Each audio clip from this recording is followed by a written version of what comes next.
Face front, true believers. Blue Dragon 5 here. Jon Kelling here.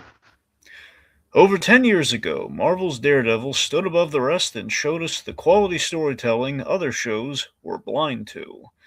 Now, with its official return, the burden falls to us to discern the truth by asking the question, will the new show measure up to the original? So join us as we start Discerning Daredevil, Born Again. Tonight, we're talking Season 2, Episode 4, Gloves Off. So, welcoming Jon Kelling to the fray. How'd you feel about this episode, Jon? Well, Dragon, I'm glad to be stepping into the ring for this one. God, man, boy, did a lot happen this episode. Oh, yeah. This was. I've been hearing people talking about how after episode 3, it just gets more and more insane, and I can only imagine what the rest of the season has in store for us if this is how we're leaving off episode 4. I mean, this is the halfway point, so this is they definitely are kind of staking their claim. Yeah, hell of a stake to claim. Yeah, I mean, I've been hearing buzz about it, and I had no doubt, but just hearing like them specifying like 4 onwards, and like, yep, 4 onwards, it was not exaggerated. So I mean, the heart of the show. Well, Sarah, I'll save that for later. Let's just break it down. So let me summarize things with the plot. All right. So, long story short, Bullseye is on a mission to do one good deed by killing Kingpin and Vanessa. Daredevil and the Resistance have the first mate of the Northern Star's testimony, which Angela gets into BB Urich's possession. Kingpin stands up to Mr. Charles, at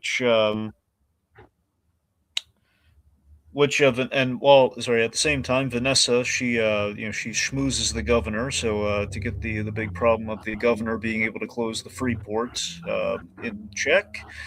Daredevil learns that Kingpin's big charity boxing match at Fogwell's gym is actually a trap for him, but mostly Bullseye, for him and Bullseye, which leads to a mission to stop Bullseye before he takes the bait. So this is unsuccessful. Vanessa shoots Bullseye, but ends up with glass in her head, and she's this is causing her to bleed out. Kingpin is freaking out. Daredevil and Bullseye are on the run together, and that's where we end the episode. A lot of stuff. Yeah, a lot of stuff. That's not even getting to the details of certain specific scenes either. That's this. I feel like this feels like what we were missing for a lot of season 1. Oh, absolutely. I have no doubt. Yeah. I mean, this absolutely feels like the proper season 4 of the Netflix show right here. This feels like, okay, we're back. We're in full swing. Yeah, like we don't have to worry about like Kevin Feige like kind of soft pedaling it. We're just like we're fully there, Well, it wasn't even the soft pedaling. Like we also have to remember like season 1 went through heavy reshoots and rewrites. That's what I mean by soft pedaling. That's the reshoot. Oh, okay. That's like we call it, the nickname we have for it here is the hodgepodge season, where it's the individual on their own they might work, but together not so much. Like in hindsight, season 1 almost feels like a prelude, and this is like the real like season premiere of the show. It that's what it really feels like. But yeah, no.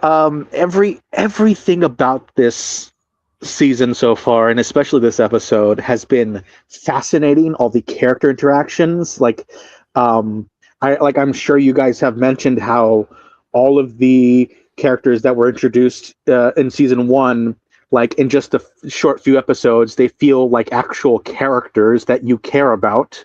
Yeah, between Cherry. Yeah, Cherry, who's we've been MIA since the second episode, but Heather has been continuously concerning. I forget the name of the other lawyer that Kirsten? works. Kirsten. Kirsten has such a backbone to her. Like it feels like she's been a part of the cast since the beginning.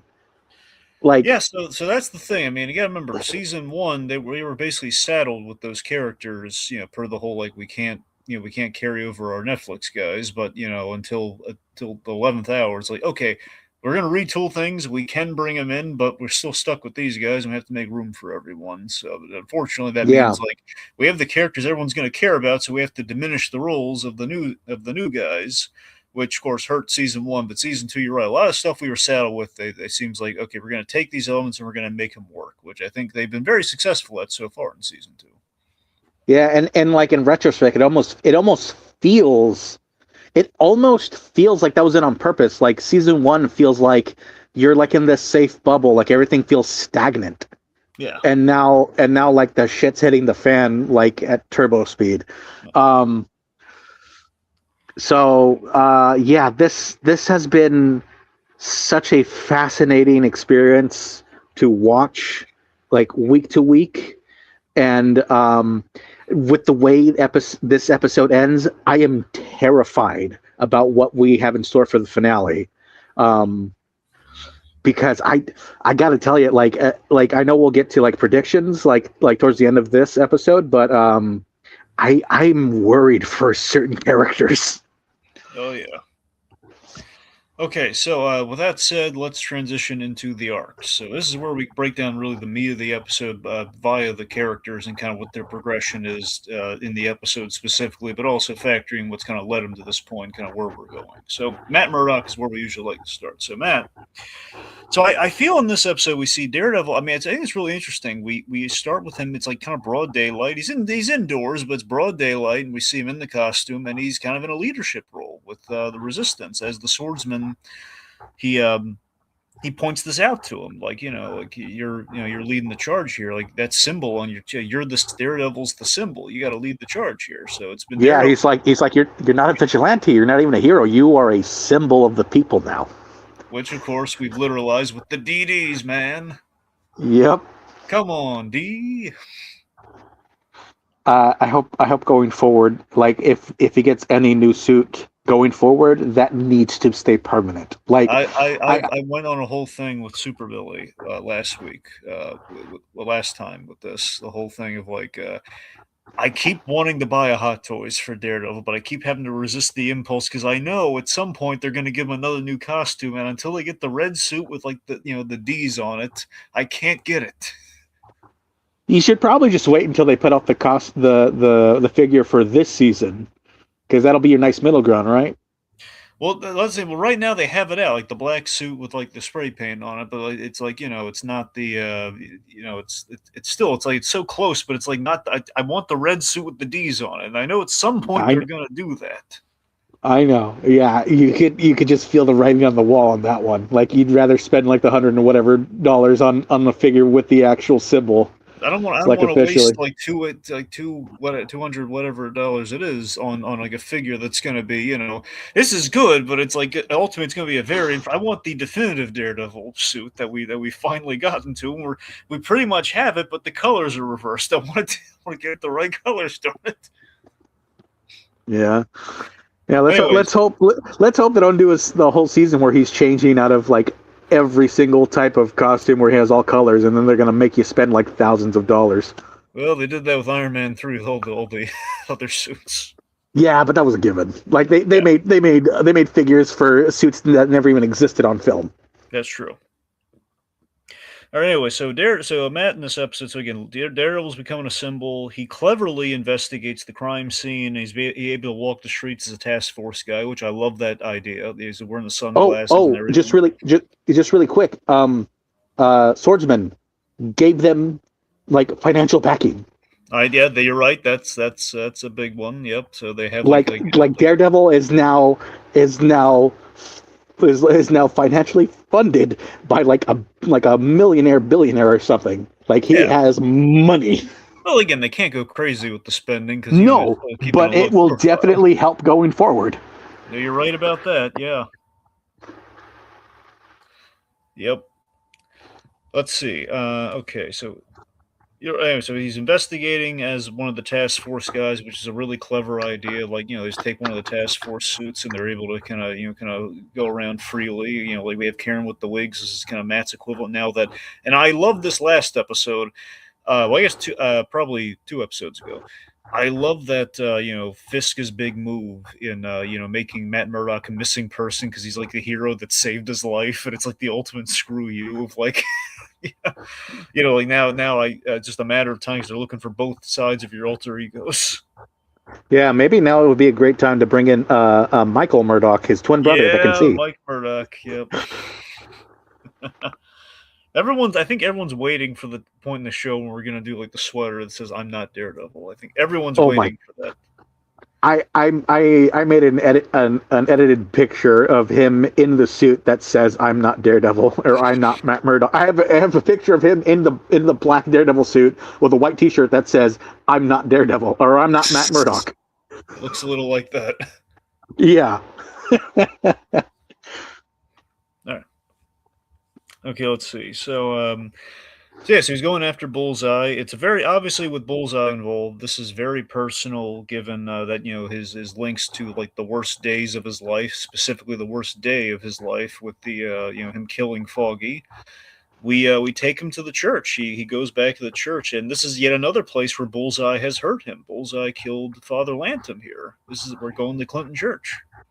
Yeah, we also get a couple like earlier when he was in the hideout, and then here in the church we get a couple of flashbacks to season 1, young Matt Murdock. Yeah, which was nice. Again, we finally have access to the. Again, it was so ridiculous how when they were trying to like say, we were trying to not acknowledge the Netflix shows, it'd be like you're just going to redo it all. It's like, come on, man, we have all the work's been done for us. Just acknowledge it. Yeah, they went out of their way to recast a young Matt Murdock for Born Again season 1, and now here they are just freely using footage from the Netflix series. I'm like, nothing was stopping them from doing that. They just didn't want to for whatever reason. Yeah. But anyway, yeah, he's in the church. He's tracking down Bullseye.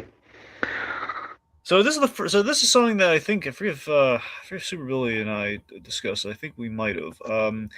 We're starting to get into the religious aspect of Daredevil here in a way to assist the plot, but it's kind of a neat way in which we do it. So he takes a moment to pray, and again, it's kind of he's facing a lot of traumas, and we've been doing this a lot in dialogue, but it's nice to see it kind of in practice here, where it really speaks to the strength of Matt Murdock that he's Bullseye killed Father Lantom. He killed Foggy. He's done all this terrible stuff to him, but he's sticking to his guns after he almost killed Bullseye at the top of Born Again season 1. And he's very much sworn off killing people. He's reaffirmed that. And we've been reaffirming that in the conversations with Karen. I think it's really like when he swears to a priest that he won't, to a man of the cloth, like I won't kill him. I need to find him though. Yeah, he's very more than ever this season, even more so than even last season. He's really putting hard. Like, I'm not going to kill anybody. Yeah. Like, no matter if I feel they deserve it or they have it coming. Like, I can't kill. Still, my 2 favorite parts of Born Again season 1. If I had like 3, I could easily call it to my 3.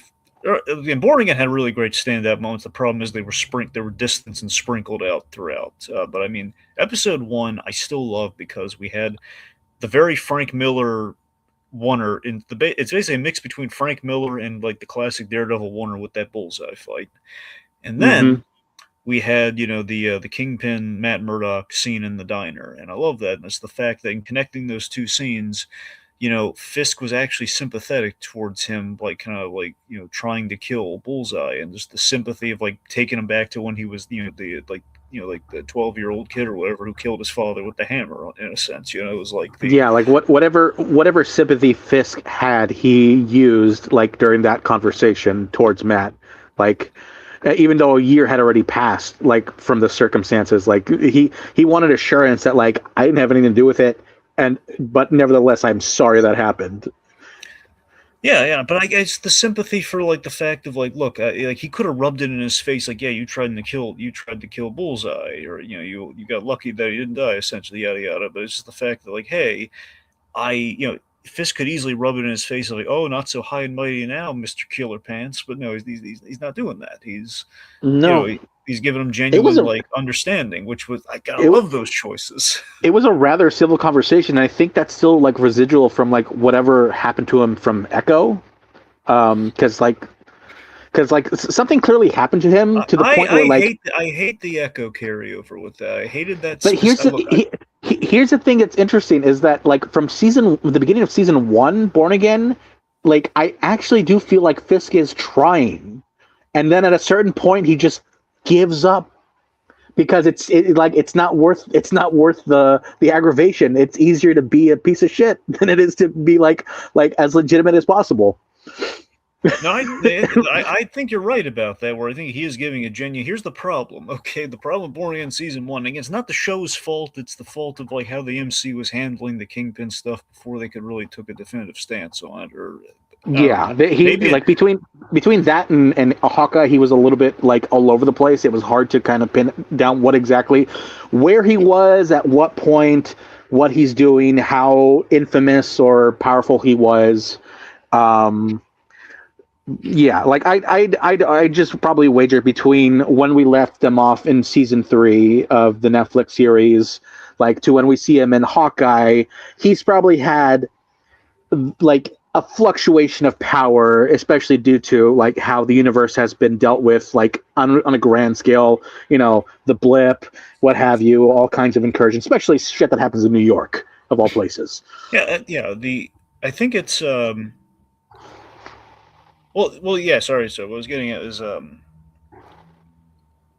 the important takeaway with anything that we've seen between Hawkeye and Echo is that D'Onofrio's played him very he's played him consistently with like the Netflix version of the character. Like he knows how that character sounds. Even if we put the Kingpin in these bigger than life situations that maybe are incongruous with what we're used to, I mean, he still played it like that is that character in that circumstance, which I think really helped out his appearances though, and I think ultimately still made him work, but to a point. Here's the thing. I think Hawkeye, I'll take that. Yes, we put him in the silly Hawaiian outfit, but I like it.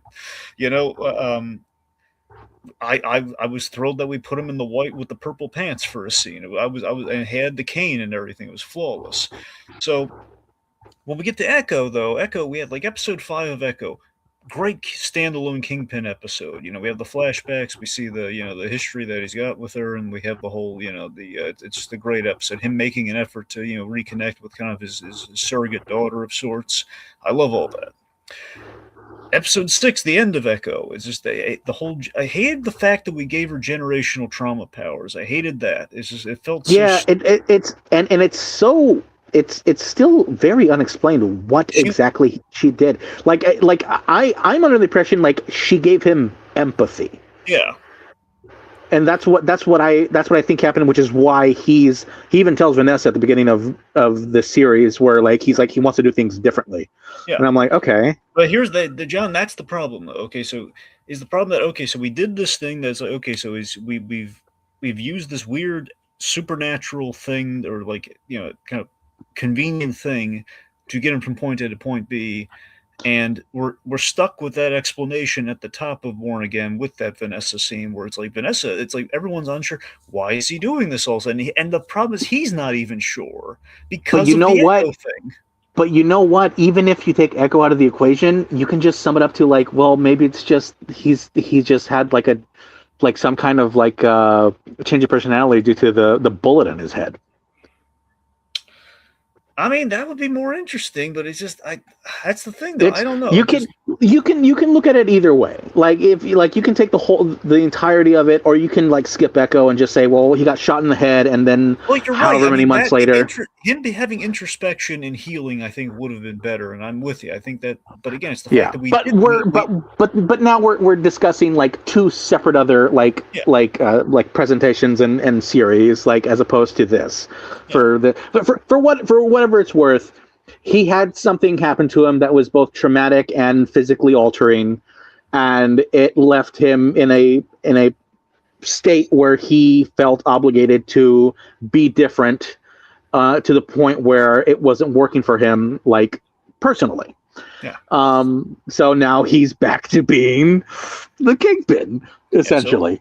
so ultimately, what we saw is gave it the mayor thing an honest shake, but his older lifestyle kept creeping into it, and he realized it's just so much easier to go back to the way things were, and he felt at his most natural state. So he basically integrated the Kingpin's methodology into being the mayor of New York's methodology, and it just felt And so much better I doing would it. even argue Vanessa is an enabler in that regard. She Well, was she was the clearly catalyst. She was her whole cheating on him with the artist. That was the thing that set him. even beyond that, she was the one that was actively dealing like in his illegal operations while he was gone. She was his representative in that at that point Yes. because he wasn't personally there. So she was running things Yeah. like in his place, and she was still trying to run things while he was operating as the mayor or running for mayor. Like he was even telling her like we got to stop this, and she's like, "Okay, yeah, sure, but I'm not going to." And good for them on their part that she didn't, because they still had the power that they needed and wanted. When he decided to just like decide, yeah, no, being legit's not all that. Let's go back to being, as corrupt as possible. Yeah. All right. So back to Matt here. Okay. So let's see. Point is, we go to the church. We reaffirm his stance on not killing Fisk or Bullseye, and this speaks of the strength of the character. And he's ultimately, he's always fighting with in the scenes with Bullseye. He's really fighting his inner rage and hatred for Bullseye in order to do the right thing. And it's and kind of serve the cause, kind of the resistance cause of saving the city. For the greater good. I will not kill Bullseye. Yeah, I mean, talk about hell hath no fury like a devil scorned. My God, he was mad. And I love that. It's a thing too of like it's like think about this. It would be so easy for Matt just to not be involved. Like let Bullseye take the bait. Let him kill each other. Maybe let him either kill Fisk or like he doesnn't have to get involved. Like Fisk made his bed on this. It's like just let it lie. But he has to. He's inserting himself because it's the right thing to do, and that's why the character's great because he's taken the hard road there. He's taken the he's doing the devil's work, so to speak. Road to Hell's Kitchen is paved with good intentions. Or good deeds, if you ask Bullseye. Aha. So yeah, so ultimately, here's where we so with Matt, ultimately by the end of the episode, he fails to prevent tragedy, which is what he set out to do, and he reluctantly saves and is on the run with Bullseye. So that's kind of where he's in trying to do the right thing, the heroic thing, and be kind of the symbol ultimately for his cause. He ends up kind of putting a target or a bullseye on his back in a big way. Yep, you're stuck But with that now, Matt. with that Come hell or high said, water. yeah. So with that said, let's talk about Bullseye because Bullseye has a big role this episode. This is the Bullseye spotlight episode, if there Yeah, ever was one. Yeah, we got very little of him last season, and we've been teasing him throughout the last few episodes. And now, like, we already saw him in person once, but now we get to see him like fully fledged yeah. So of course, with that opening. we got to take a moment to reflect on how great Wilson Bethel is as Bullseye, just how dead is. Apparently, Wilson Bethel, he loves this character, and he's been very grateful for the role and over the years and everything. And he's a good actor too. 'Cause after Daredevil, the show that he did was also really good. He did the show called All Rise. He played a lawyer, which is very. I love the irony of that. By the way, he went on to play a lawyer. Yeah, it's kind of great. Like him as Bullseye. There, the smile he gives, like throughout the episode, there is like there is nothing behind those eyes. That it is like a shark in human skin. Let me tell you the importance of Bullseye and keeping Wilson Bethel as Bullseye real quick. Because we've spoken to the whole hodgepodge effect of season one, right?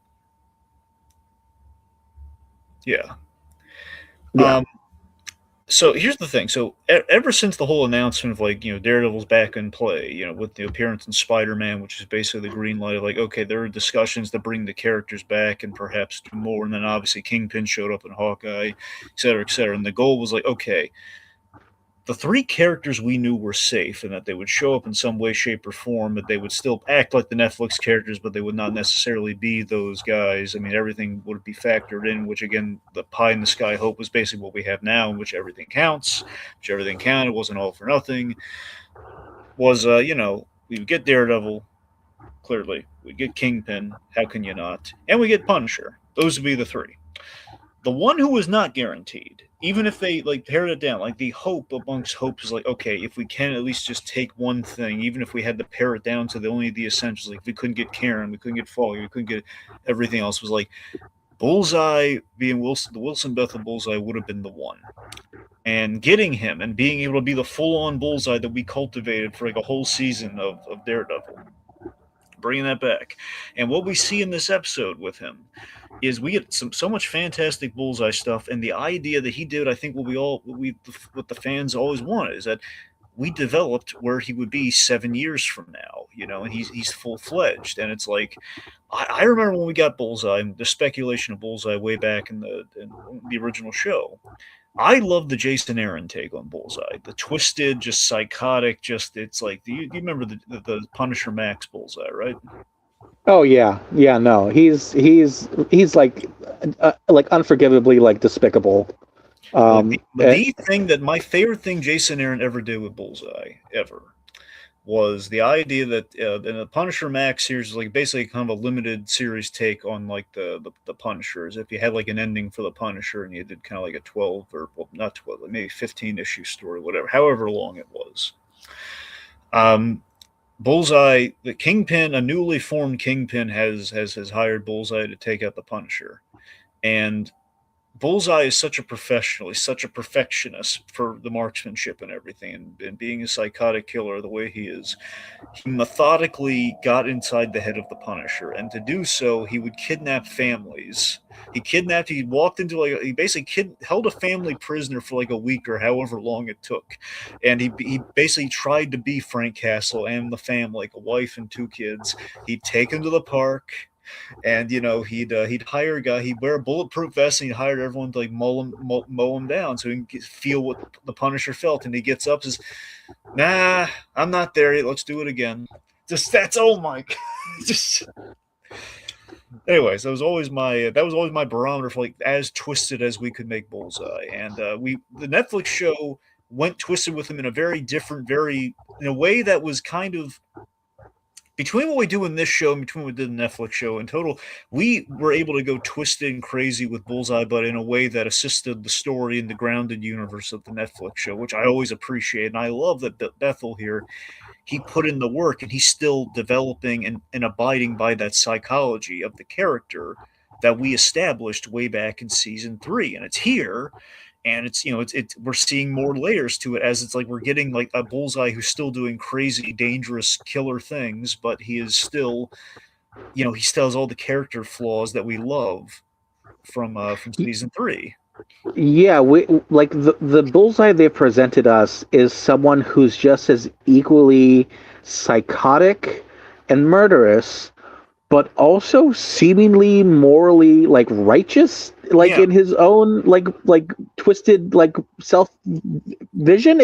He's before like assumingly before whatever happened to him, like he was an FBI agent, right? yeah. So he okay. That's Um, so season 3 started as an FBI agent that Fisk ultimately turned into Bullseye.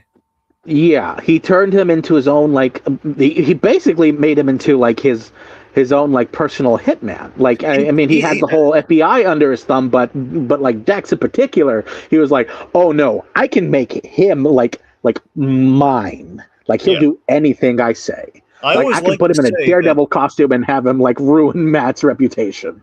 Um, I always like to he say that he is.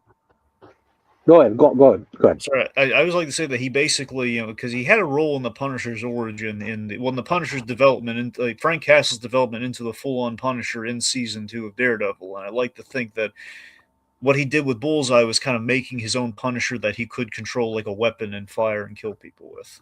Yeah, Fisk has this idea, like, and specifically to, like, either help grab power or just fuck with Daredevil like as much as possible.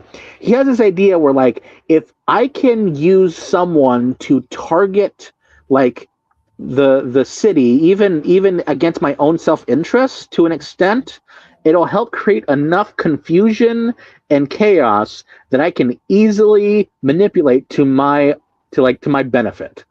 Um, Up until the point where it's literally about to throw a microphone in my face on my wedding. Yeah. Like he's Wilson isn't nearly as smart as he thinks he is. Like Fisk is smart. Like he's very strategic, and it plays out a lot for his own benefit.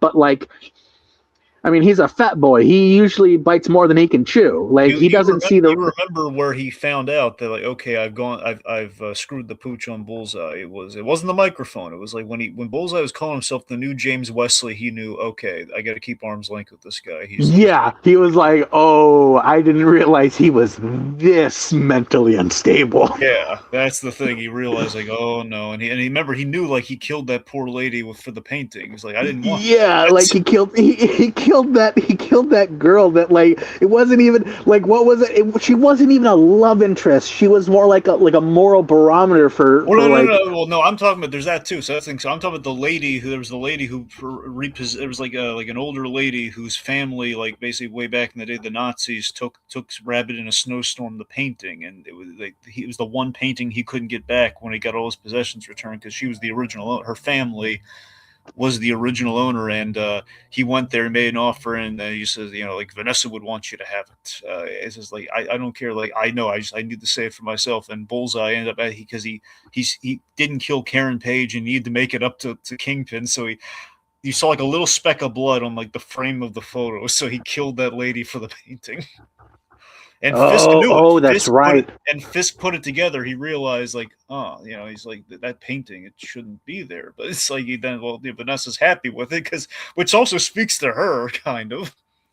Oh yeah. No, by season 3, Vanessa was like already like that was her turning point from being like an innocent bystander in the situation to just being a full on like, no, you're participating now, like you are a part of this. So your thing, so what you were talking about, this ties into where we should go with Bullseye. So the whole North Star idea. So Julie Barnes was like his he was his coworker that he wasn't sexually or romantically necessarily attracted to. She was literally just a good person who worked at a suicide hotline that like she was good at her job and she was saving people by proxy, and she was valued in her community and everything. So it was like, hey, I want her. I need her to be my yeah. I want to be like her because she's a good person, and like I've been told being a good person is what you need to be in life. Yeah. Like he's going by like a script of what it's like to be a human being, and like he's like, well, like ideally being a good person is like my best shot of having a decent life, so I should just do that. So taking that and kind of approaching here in like the 7-year gap and where we are with kind of Bullseye in this episode, it's like Dex is coming off the meds, which we see he's probably gotten some dental work. I think he has like the tooth that he shot at as a weapon. If you notice, he has like the full smile now. So a little time has passed. He's kind of blended in. Well, from when Swordsman was arrested to like this episode, 6 months. 6 months. So yeah. Dex has roughly been out for 6 months. It's been 6 months since the end of season 1. That's right. So yeah, no, he's full off the medication. Was he on medication while he was incarcerated? Well, that's okay. So this is one. We flashed back to basically the week or so before Foggy was killed by Bullseye, and the idea is that he was. The impression I got is that he had become Bullseye and was defeated and put into a mental. They never clarified that specific point because the whole retool. No, you know what? You're right, because I think the whole reason why he even killed Foggy for Vanessa was that so he could no longer be admitted to the hospital. He would go to an actual prison. Yeah. And so he wanted his mind. He said in this episode, I did what I did to get my mind back. Yeah, that's right. So that means he was like under heavy sedation at the hospital. or wherever he was incarcerated with at the mental institution. They So what I could never understand, well, I never got because of just I always was fascinated by the 7-year gap, and I wish we kind of leaned heavier into that with Born Again. But again, it was because of that retooling they weren't able to really do that. Which here we are going to be this season. We are, I think, next episode. In fact, we are going to be doing that if what I've heard is correct. But anyway, the thing is, I don't know if Bullseye, the costume gimmick was created purely as like the smokescreen for killing Foggy, or if he was Bullseye, because we set that up at the end of season 3 of the original, way back. Remember, he had like at the end we had like kind of the little almost homage to the Daredevil movie where he had like the bullseye in the pupil of his eye. yeah, Like we were fixing his back and everything. So the assumption I had was that Bullseye was like a known bad guy Daredevil had fought against, who probably at some point in the 7 years he probably mixed it up with him, and he was incarcerated and he was medicated, and then Vanessa provided him a way out. So I mean that is my because I'm saying I think they well, no, he said Poindexter. He didn't just say Bullseye. So I guess it's a little up in the air whether or not that was like the debut of Bullseye. Punisher called him Bullseye in when the episode he appeared in last season, but that was clearly ADR. Well, even so, I'm just saying the fact that like in him calling him Bullseye, that would have been like if his first day out was that massacre at Josie's, then the press could label him Bullseye. That's what I'm saying. We don't know if he was called Bullseye and going out in a costume before that night. Right? Yeah. That's the fair. One thing I wish they clarified. That it's not, yeah, if that was the first time, if that was the first time he was in costume, or if that was just when he was released from the hospital, and that was like one of many previous attempts. Like I can assume.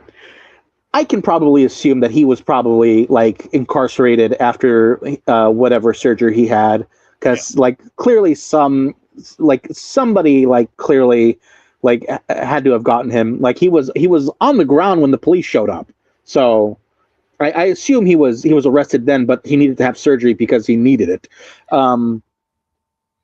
So yeah, no, I think I'm more inclined to believe like your theory that like the massacre at Josie's that happened 1 year before season 1 technically happens was probably his like quote unquote debut costumed as Bullseye.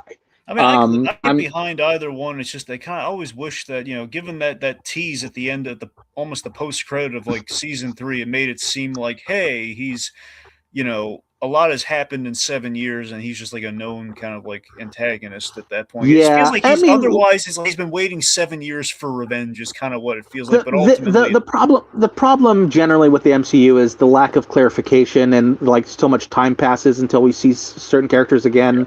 That like it's all lived in the universe. I'm like, yeah, but like I don't know what they've been up to. Yeah. Like that was always my issue with Sam as Captain America. It's like he had like 5-6 years. I'm like, what has he been doing? Yeah. Okay. Either way, the point being, the point from just what we've seen in Born Again itself, he was medicated. Vanessa got him out and used him as a weapon, and that was the whole reason he did it. So now, where we check in with him at the start of this episode, without getting into the sequence, the kind of the money shots of the sequence itself. Bullseye is, Dex is, he's coming off of his meds, and like he's got 6 months. He's got the mental clarity and everything. He is, he's reverted back to what he's always done. He's looking for structure and stability. He's looking for a North Star, and without anyone to really pattern himself off of, he is, the impression we have is that, he's, aside from just, like the only North Star he really has is like he wants revenge on Fisk. But aside from that, he's, in a weird way, he's kind of. We'll see if this is how true this is. I think he's kind of using Daredevil as a North Star, because he's using vigilantism as the North Star and the moral and kind of the moral. And not just that, he's actively protecting Daredevil.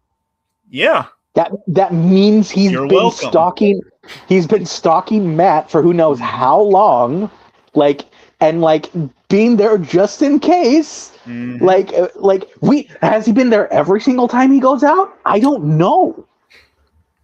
Because he knows who he is, because he's going after Mother Maggie. Yeah, and everything, so, which is interesting that he knows Matt is Daredevil, because I don't think that was a revelation that was revealed in the Netflix series. So that means something within the last 7 years that they must have had some kind of, unless Vanessa just told him. That is the that is the question, because well, he honestly, think about it. In Born Again season 1, when he visits him, I always like to think that perhaps that would be him piecing it together. I don't think he knew until Matt Murdock visited him in the prison. Remember, he gave him like kind of the tools to escape by accident when he slammed his head and he loosened the tooth. Yeah, I don't know. Like I always got the impression that like Daredevil knew. It's Like ambiguous, at though. the at the It start is of that ambiguous. conversation.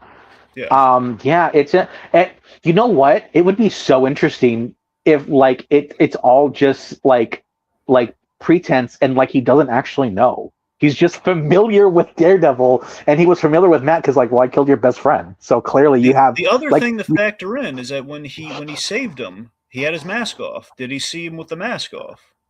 who knows? That is the Who thing. I mean, knows? honestly, you could read it as he was saving Daredevil, and he didn't know he's Matt Murdock until the mask, and then he says, "Oh my God, he's Matt Murdock. I'm going to go to the church and look for Sister Maggie." That's true. Yeah, maybe he started going after the church. No, but no, that doesn't make sense because he's clearly been at that apartment long enough to be like super familiar with his neighbor and I'm assuming his landlord. Um, yeah, it's tricky. They like again, they don't give us enough to What's the difference with the landlord? What are you talking about? he's very familiar with the landlord and it's only been Well, that's his like apartment, though. right. That's 6 months. It's That's on his apartment. right, but he didn't. But if we're talking about if he found out Matt was Daredevil when he got his mask off, that was only a couple of days prior. Well, yeah. So what's the member? That's yeah. He found out in the next episode. He visited the church. That oh. Okay, I got you now. I got you now. So he didn't have Yeah, if like he was already at okay. the apartment, that means he just happened to be at the church. Like, no, then he must have known Matt was there. Like since he moved into that apartment, he Hmm. must have known Matt's identity because he wanted to keep an eye on that church. Right. Yeah, I get. Yeah, you're right about. Well, you're right about that. I was trying to think of like he could have been tailing Daredevil because when he saved him, that was at Cherry's apartment. So I mean, he was Yeah, following Daredevil on. but I guess the pretense is that he must know he knows now, like regardless he Yeah, he knows knows now. as I mean, of it's no question of when, but even it was always ambiguous if he knew, and now we know for sure he yeah. knows. I was always under the impression like in that conversation they had while he was visiting him in prison that like Dex fully knew, Yeah. um and like I can just chalk that up to like maybe he might have visited him like before or whatever or No, like again he never visited him he before. he No. he they might have had interactions like between those 7 years that we don't know about. Who knows? Yeah. Like, but for the sake of argument, Dex knows who Matt is. He knows he's Daredevil. So Yeah. that's like that builds. But like he's protecting Matt. He's protecting him as Daredevil. He's not going against him, and like even though his actions like are antithesis to what Matt needs for his crusade, um, and he's like he's deluded himself into believing he's a part of the good guys, which to an extent he is he if he's actively That like is the working against wonderfully Fisk. twisted thing about Bullseye is that he is. So this brings it back to like just the beginnings of the character. So again, season 3 we had that great origin episode of Bullseye, where Kingpin listens to all the tapes, and we see like he was so Dex fundamentally he was an orphan kid. His parents abandoned him, and he basically he was always convinced he always had that problem socializing with people, and he was always that was the thing. He had the obsessive compulsive overcompensation for in the hopes that people would like him and make him easy. He basically it. Sorry, there's a lot to break down here, Bullseye. But let me. Yeah, no, he's clearly compensating for like abandonment issues, and that's all where a lot of this stems from. Um, he wants somebody to be proud of him and to tell him he's a good boy. That's all it really is. Yeah, I mean, he's always had the inability to determine right from wrong, which makes him a great foil of Daredevil. He's always questioning it. He's always asking the big moral questions about right or wrong. That's why the two of them are so great in contrast with each other, especially in this show. So basically, it's so let me 1 second. Anyway, we saw that Dex was basically he was a good kid with very unrealistic hopes and expectations because he deluded himself way back of like, hey, if I can score a perfect game, maybe my parents would come back. Which you feel bad for this poor kid, and he's just that broke him emotionally, and that made him like was kind of gave him zero empathy, or like there was a question of maybe did the parents abandon him because he had zero empathy as a kid. But I think honestly, the empathy came from the parents abandoning him. Yeah, no, I think he was made a sociopath and not was born one. Yeah. Like, yeah, I think that's evident because he's not easily manipulatable, but like he's easy to point in a direction. This is me overanalyzing it, but I'm just going to throw it out there. I think he's attracted to exceptionalism. Like he's obsessed and the obsessive compulsive tendencies. He's attracted to the idea of exceptionalism and chasing because he's chasing the societal expectations. Like society He want expects the he best. he wants to be as loved and accepted as Kingpin does by the city, but Dex wants it from anybody. Yeah, but think about it. Society propagates that we want the best of the best, and he takes that to if I am the best of the best, if I am exceptional at everything I do with like that accuracy, that pinpoint, the seriousness of which he takes himself and everything. If I can do that, that equates to being wanted and being able to socialize, which again we've seen with the social with the suicide hotline and Julie and everything. He needs that North Star to kind of to kind of Yeah, help. He needs he to needs pattern himself off somebody. He needs like some he some need grounding he element. needs he needs something to he needs something to base himself off of to in order to be determined good. Like that's what he wants. That's what he needs. I like in that, but that's the thing. So with Dex, it's fascinating because in his own twisted headspace, again, he goes to these really perverse places and these ironic in kind of an ironic sense of like where he needs to start from to do good. Where it's like I'm going to go to the place where I killed that priest to look for my purpose and get religion. So he goes, I almost killed Mother Maggie. I ended up killing Father Lantom.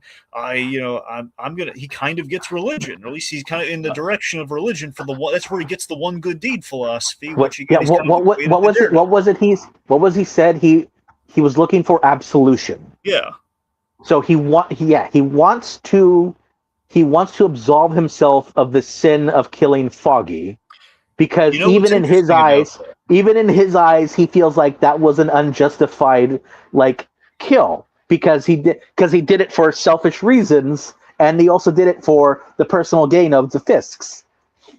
And that's the thing too. So Bullseye. So Wilson Bethel's kind of said in interviews like the grounding element for Bullseye with him is like pragmatism. The guy's is it's all about pragmatism and just being a straight shooter. Ultimately, for the Iran. Yeah, no, I've never felt that this version of Bullseye is like deceitful or like or tries to manipulate situations. Like no, like that's probably why he's so easy to direct because he's so straightforward.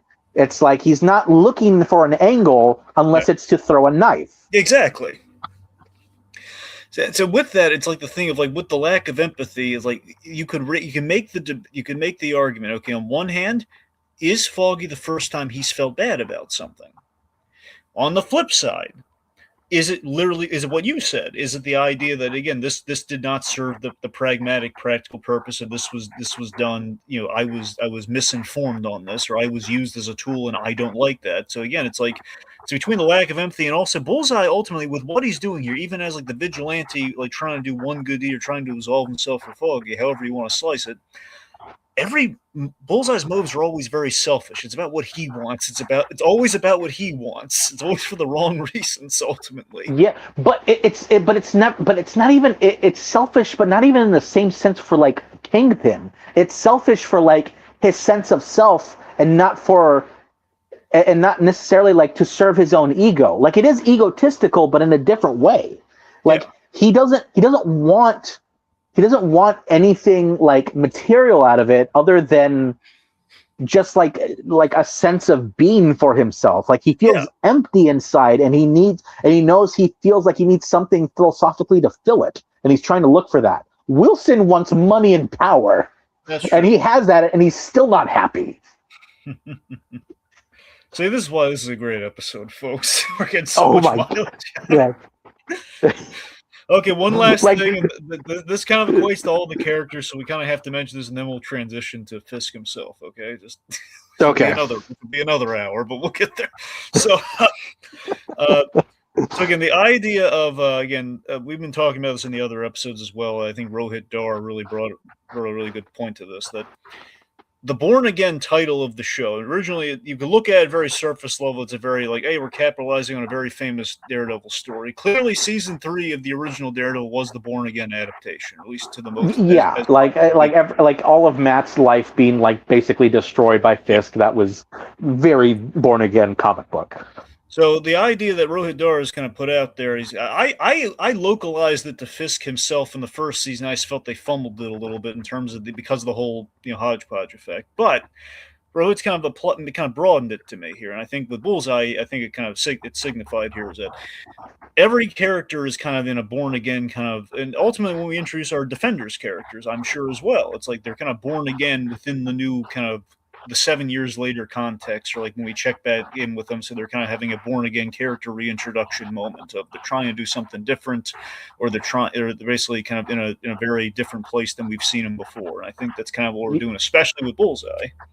Yeah, it's the new status quo for everybody. Yeah. So again, hence applying the born again moniker to that in kind of a symbolic way or thematic way, I think is a really good idea. Yeah, it works. It works for Matt. It works for Kingpin, and it works for Karen also. Yeah, yeah. And to that extent, it's working for Bullseye in this. I think with that, with the end of this episode, and depending on how we leave things off for Vanessa, because it's not looking great, because it's just slightly ambiguous, but it's not looking great. I think we're going to see Kingpin born again. Like, I think we're going to get the most vicious version of Kingpin that we have ever seen. So with that, let's talk about Fisk. So Fisk, he's worried about Vanessa's safety. He has this trap waiting for Bullseye, and he wants her safe. And this is like classic modus operandi for Fisk. He usually sends her away when he fears that her life is in danger. He's not sending her away too. The problem is, had he actually sent her away out of the city, she would have been safe. Yeah, she would have been safe if he sent her on a private jet over the Atlantic somewhere in Europe. Like, she should have just stayed there for like the weekend and like came back after the match was over. Like, no. Fisk was absolutely correct, and Vanessa was not having it. She's like, no, you need me here to help this out, and like you worry too much. And I'm like, lady, like your husband, who is one of the most fearless people like in the MCU, is telling you need to get out of here because your safety is in jeopardy if you stay near me at this moment. So with Fisk in this episode, he's all about being proactive and reestablishing control and dominance over New York, which is kind of what this season's been about for him. Since the boat went down, since the Northern Star was sunk in the bay. Like we have like the whole. I love the scene with Mr. Charles. The scene with Mr. Charles is great because we've established he hates Mr. Charles, but he cannot kill Mr. Charles, or else he's going to have people to answer to.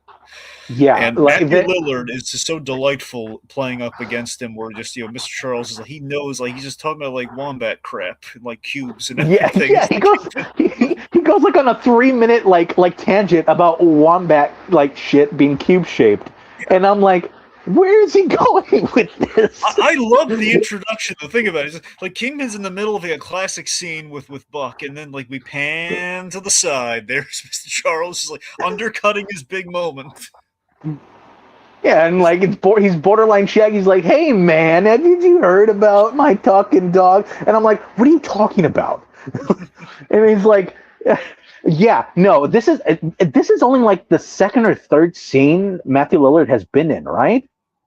Yeah, second scene. Yeah, that's right. Yeah, because I think he Well, only third if appeared in the third technically is in 2 scenes in the episode he's in episode 1, but yeah, you're right. This is the, yeah he like this is the second episode he's appeared in. yeah. Um, yeah, like I almost forgot about like literally like around this point in the episode, I'm like, where's Matthew Lillard? Oh, there he is. He's on top of like a bunch of like weapons grade military like shit. Okay. Yeah, like there he is like the thorn in Wilson's side, reminding them like, hey, you have obligations you need to like resolve. Like you need to get this shit out of the city. Like otherwise things can get a lot worse for you. Like it's almost as if like the government to an extent is openly admitting like, yes, we know you're a criminal, like crime lord, we know you are a murderer and a thief and all these things, but you help us bring in weapons to make money to sell like to here and there, so we'll let you be for now. Like you can have New York for however many terms you think you're going to serve for. And he's like, but we need our shit, buddy. And if you're not going to give us our shit, then we need to take control. And Fisk is not about that because any control taken away from him is too much. So the thing with fundamentally Mr. Charles, I love that when he showed up, he really so Mr. Charles is making valid points when he shows up here, aside from the whole like the Lego crap thing.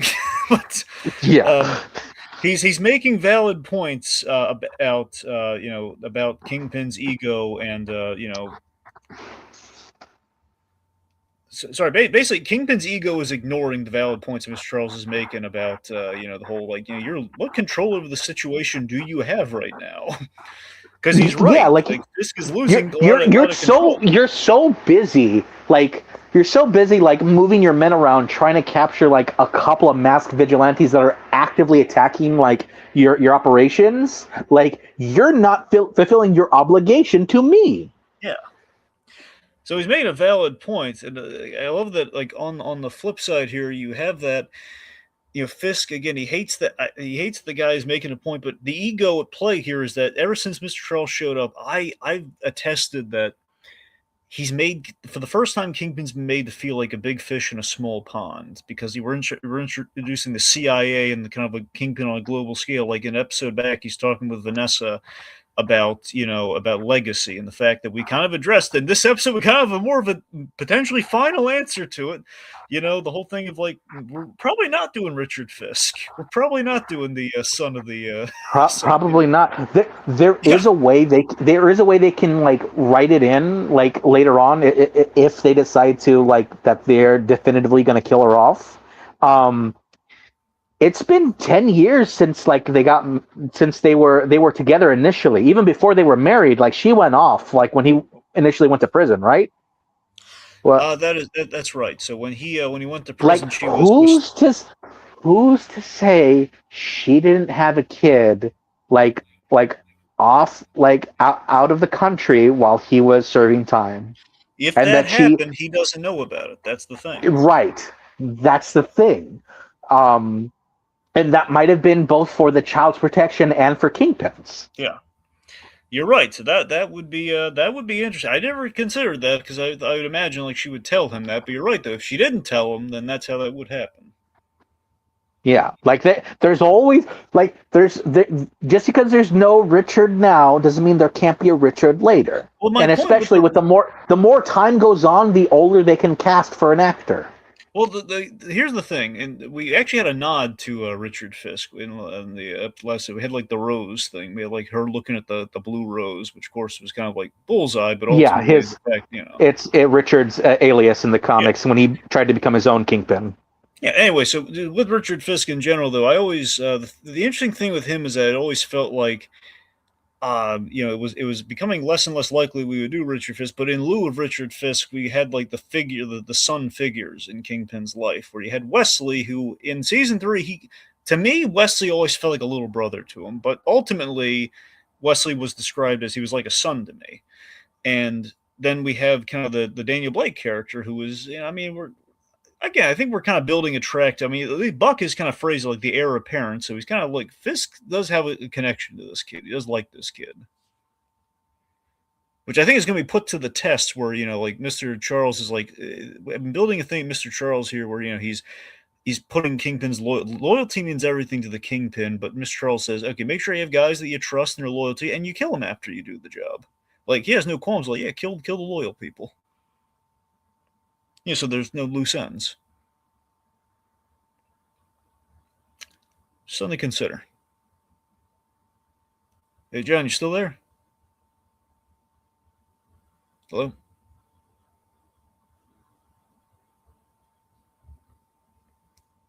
Okay.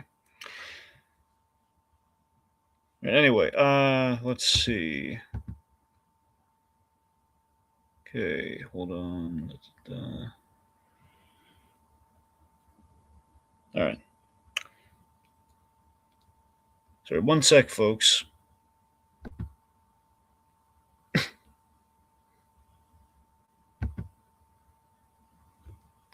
No, John, you still there? Might be me. Hang tight, folks. Hello, can you hear me? Oh, yeah, John, can you hear me all right? Yeah, I can hear you. I don't know what happened. Yeah, I don't know. Okay, so what's the last thing? Did you hear me go over the Daniel Blake thing? Yeah, the Daniel Blake thing I heard, and I heard you talking about also Charles, like basically trying to discern where Kingpin is about killing his so-called loyal men. I tried to make a comment. I'm like, yeah, like he's from the CIA. They kill loyal people before breakfast. Like he's trying to see if that's an issue for Fisk or not. And Fisk is like, that sounds expensive. Yeah. Like I'm rich, but I'm not stupid. That's true. Anyway, so Kingpin, he makes a very valid point about the weapons are safe, but they're stuck in New York because until we can like ship them out as long as Daredevil's in operation, he's going to sink another Northern Star and have another mess here, and I don't want to mess with my city. So uh, Kingpin is thinking very clearly here, and he's making a very good point that nothing he can't move more weapons until things are dealt with, things are in hand more.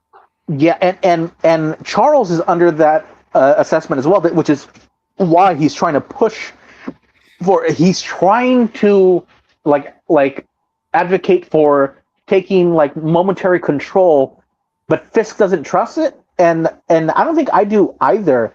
But at the end of the day, I think Mr. Charles just wants the weapons for the agency, and then he'll be on his way. But Fisk probably sees it as like oversight. They're not. It's like they're not communicating well because Charles is very abrasive and Fisk is very easy to insult. I'm curious because when they leave that situation, Mr. Charles has a very audible like realization of like shit of the situation. Yeah.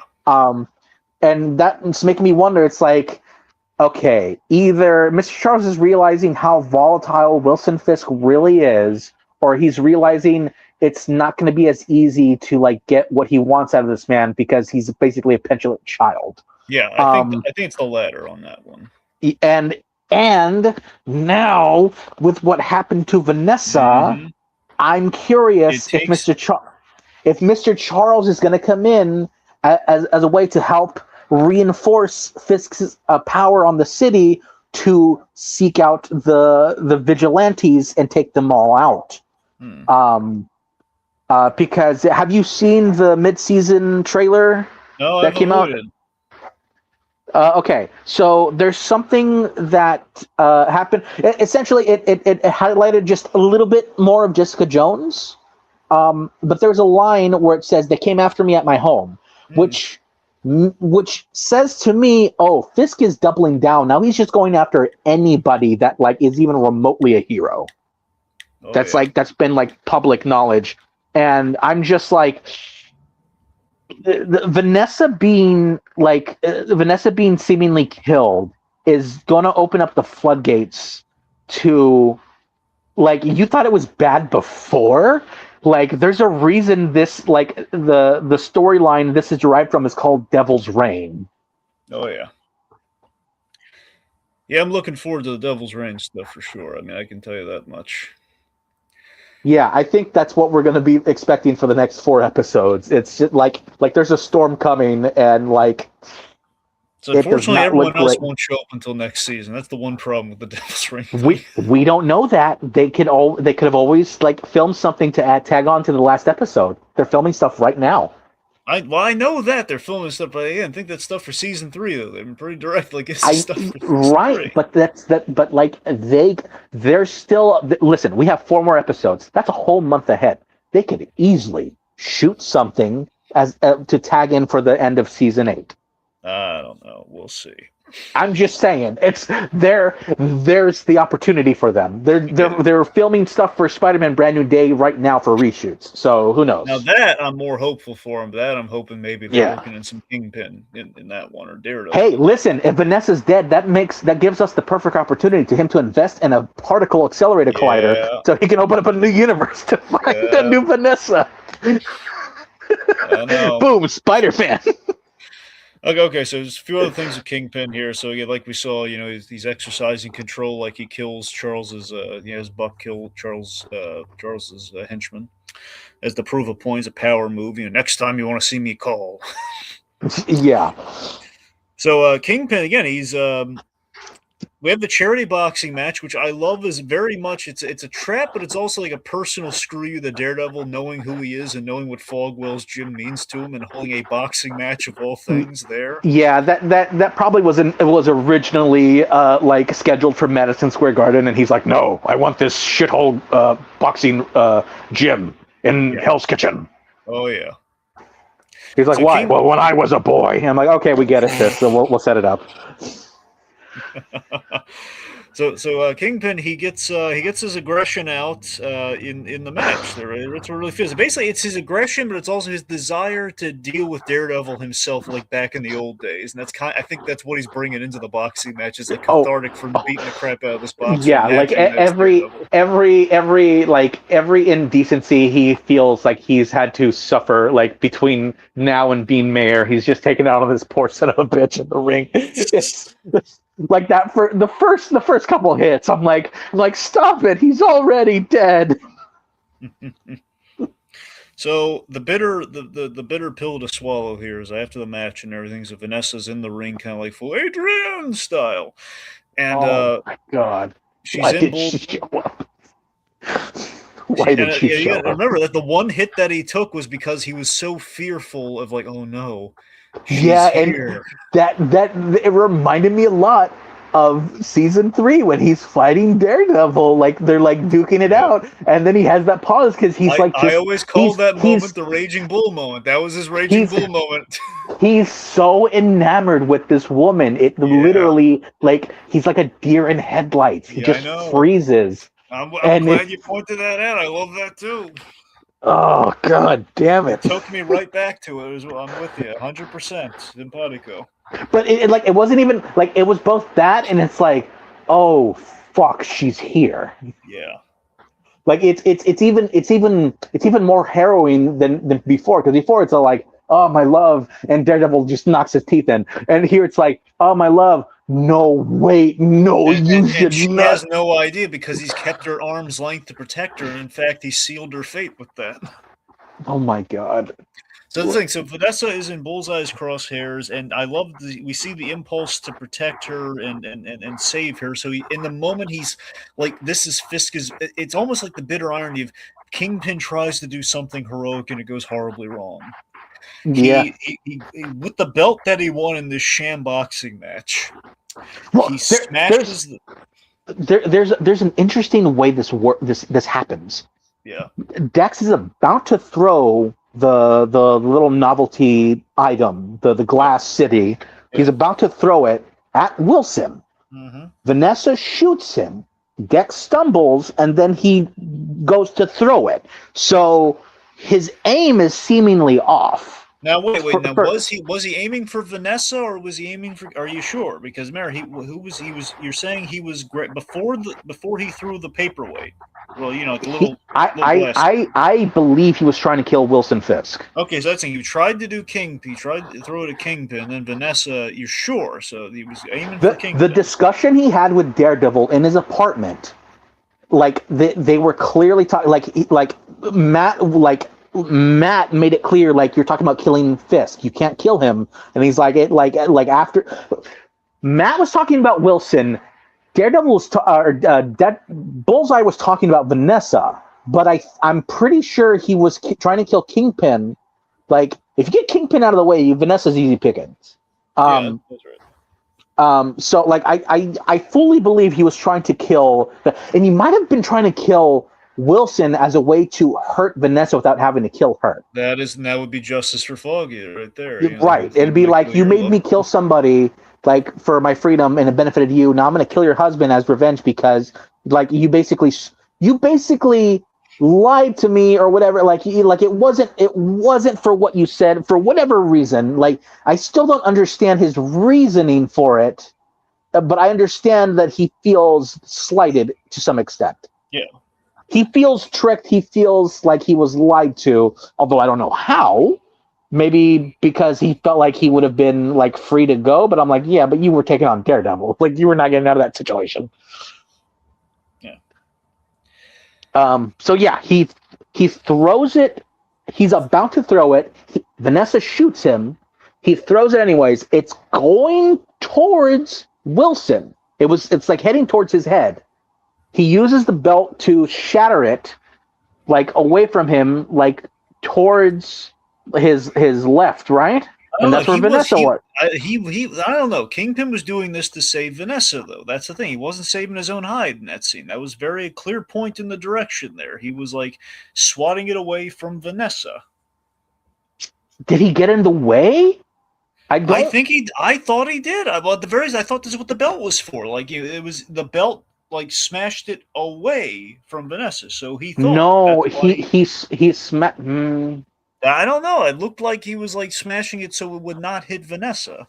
I would have to rewatch the scene because I think he smashed it, but the way that it impacted, it shattered it. It like a lot of it went towards Vanessa, like in her general direction. No, yeah, you're right about that. I think that. Well, yeah, at least one piece definitely fucking got her. Yeah, I think it was a building, in fact. Yeah. Oh my God! I hope I hope it was the Empire State Building. Like I don't even remember. In his attempt to presumably in his attempt to save Vanessa, he ended up doing. He inadvertently like injured her severely. I'm gonna assume he killed her. Given the amount of blood that is pulling out, it really seems like dead. Okay. Come on! Like in this series, it's dead or coma. Okay, those are the two options: dead or coma. Hey, unless you meditate, Matt meditates for like 12 hours and he's good to go. He fought barely meditated. Come on. He fought Kingpin for the first time and a ninja. And he was good like a couple days later. That's him. Vanessa was not trained by a blind ninja. I know. Yeah, no, it's not. And she's wearing the white dress and the blood. Yeah. It's the rabbit in the snowstorm all over again. It's oh God. I think I saw somebody online mention. I'm like, did Vanessa just die in the same boxing mat that Matt had sex with Elektra on? Why is everyone focusing on that part? Why are they? And I'm like, probably. I'm like, they probably change up the mats. I don't know.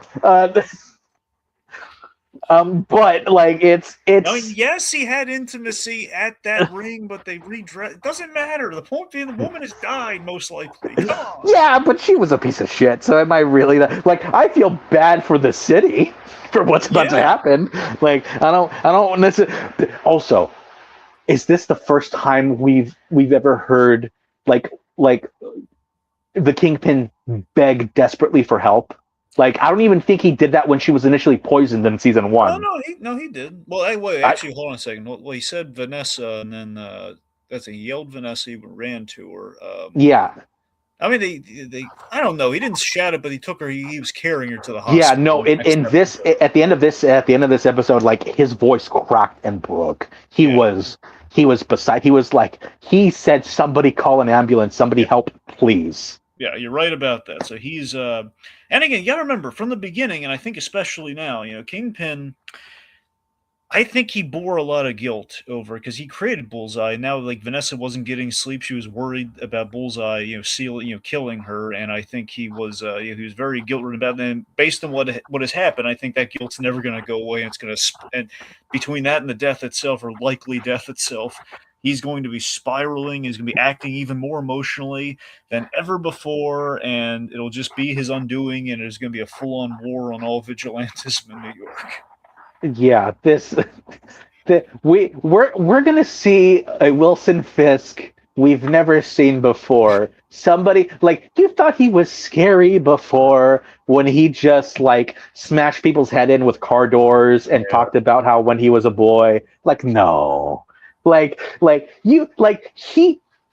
you put him in a situation where he basically killed his own wife by accident. Yeah. Like he is going to take it out on the city whether you're a vigilante or not. He is going to like he was angry when Daredevil stopped him from revitalizing the city in his own image. Like he's going to burn this city to the ground. Oh yeah. Okay, so speaking of real, I guess real quick, just because it's might be the last time. Let's talk about Vanessa's arc. Oh god. So I mean, Yeah.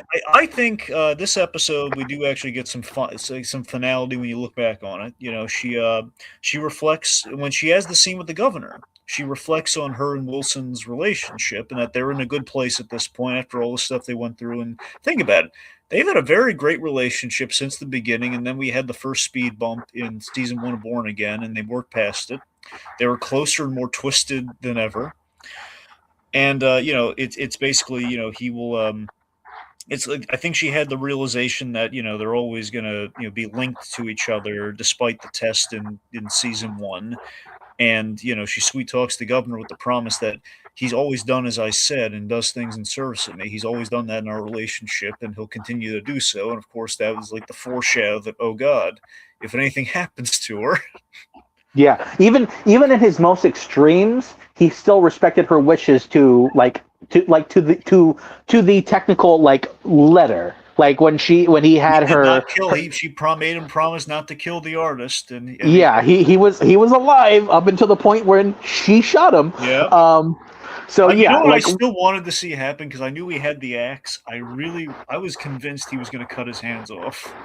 oh yeah, yeah. I always figured he would leave him. He would eventually release him, but like mangle his hand so he could never Yeah, create art again. or Because touch Vanessa. that feels very Kingpin. Yeah, Um, boy, God, imagine that's what you do when like you sleep with his wife. Imagine what he's gonna do to the city when he like when he redirects his anger and displace like fury onto the city. This is yeah. not gonna be good for everybody. So, so Vanessa's fate ultimately. So again, so the governor is that she yet again she kind of did the impossible. She she killed Foggy to secure Red Hook, which was ultimately their legacy of like criminality without any consequence. And she's then like the only thing that could undo it. She basically sweet talked to like the incorruptible governor into like abiding by her whim. So Vanessa ultimately she it's always a she lusted for power more than Fisk did, and kind of I think ultimately she had more of a lust for power than Fisk did. I think that's evident with what she was doing initially, like when she was an art dealer. Remember, Like she killed Ray Nadim as well. yeah, art is having art in your possession is a form of power. It's a very passive form of power, but it's a form of power nonetheless. Yeah, And when she came into contact with Wilson, it expanded, like it broadened her horizon of what that power could like give her. And yeah, no, you're right. She's always been power hungry. It's just that it was always tempered with, well, I'm fine with art until she wasn't. When she got a taste for other things, then she got more accustomed to it, and that's what she wanted because she finally had it. Like Wilson wanted it for his own personal reasons, yeah. and she wanted it to satiate like her love of art, and then that expanded. So her basically becoming like just as like corrupt as he is it's beyond obvious. You could look at it honestly as if you really measure them side by side, between Vanessa and Wilson. He was more a man of his word than she was ultimately. Oh, absolutely. Because she think about it, the whole thing with Foggy, she did behind Kingpin's back because he made a deal with Daredevil, and she kind of went. She went. It was a loophole because she did it, but still, it's like Right, yeah. Because they had that deal where like you stay after Foggy and you stay after Karen, and I will stay after your wife. You yeah, go to prison, and like that's it. yeah, Like there wasn't even a thing of like, and I will stop interfering with the operations. Like no. Like if you continue to operate, I'll interfere, but you stay away from my people. I stay away from yours. yeah. And he's Those like, were the fine. terms. Like we'll just continue this like never-ending game of chess against each other for like the end of time. One of the best scenes in all of Daredevil was that scene when they made that deal, and just the fact that it was like, I love that after everything they went through, it was like the one scene the two of them physically had the whole season, like that, like the whole time he was hallucinating, it was the only time they met each other the whole season, and just the fact that it boiled down to the lawyer and the businessman having a handshake deal. I love that. Yeah.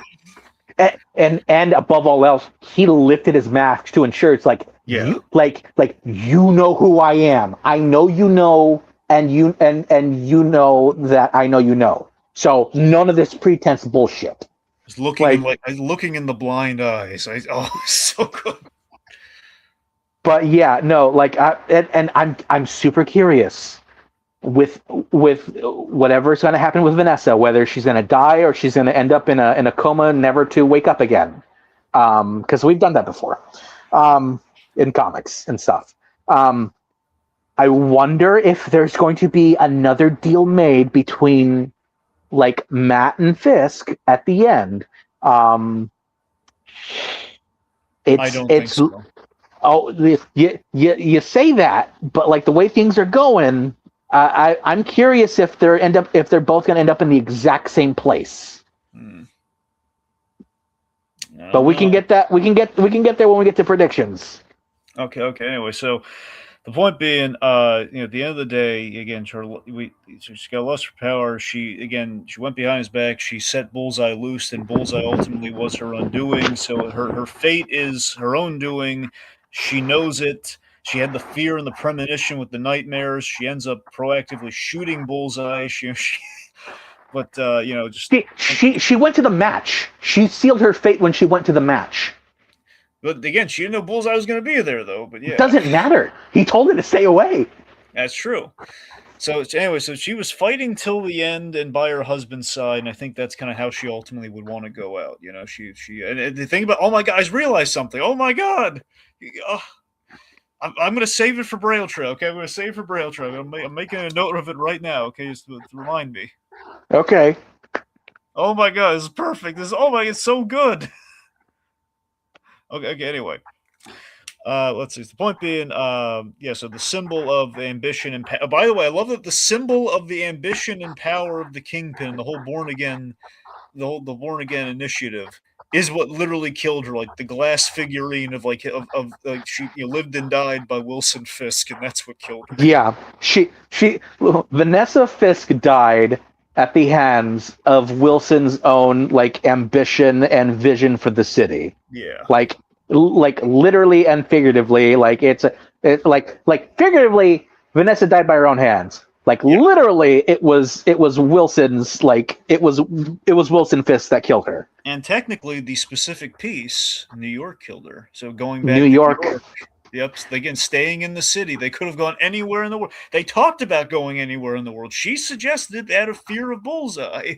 Yeah, and he just refuses. He like New York is his home. He will not go anywhere else for any extended period of time.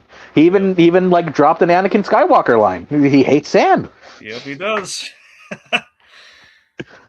And Okay. just like Anakin Skywalker, killed his wife.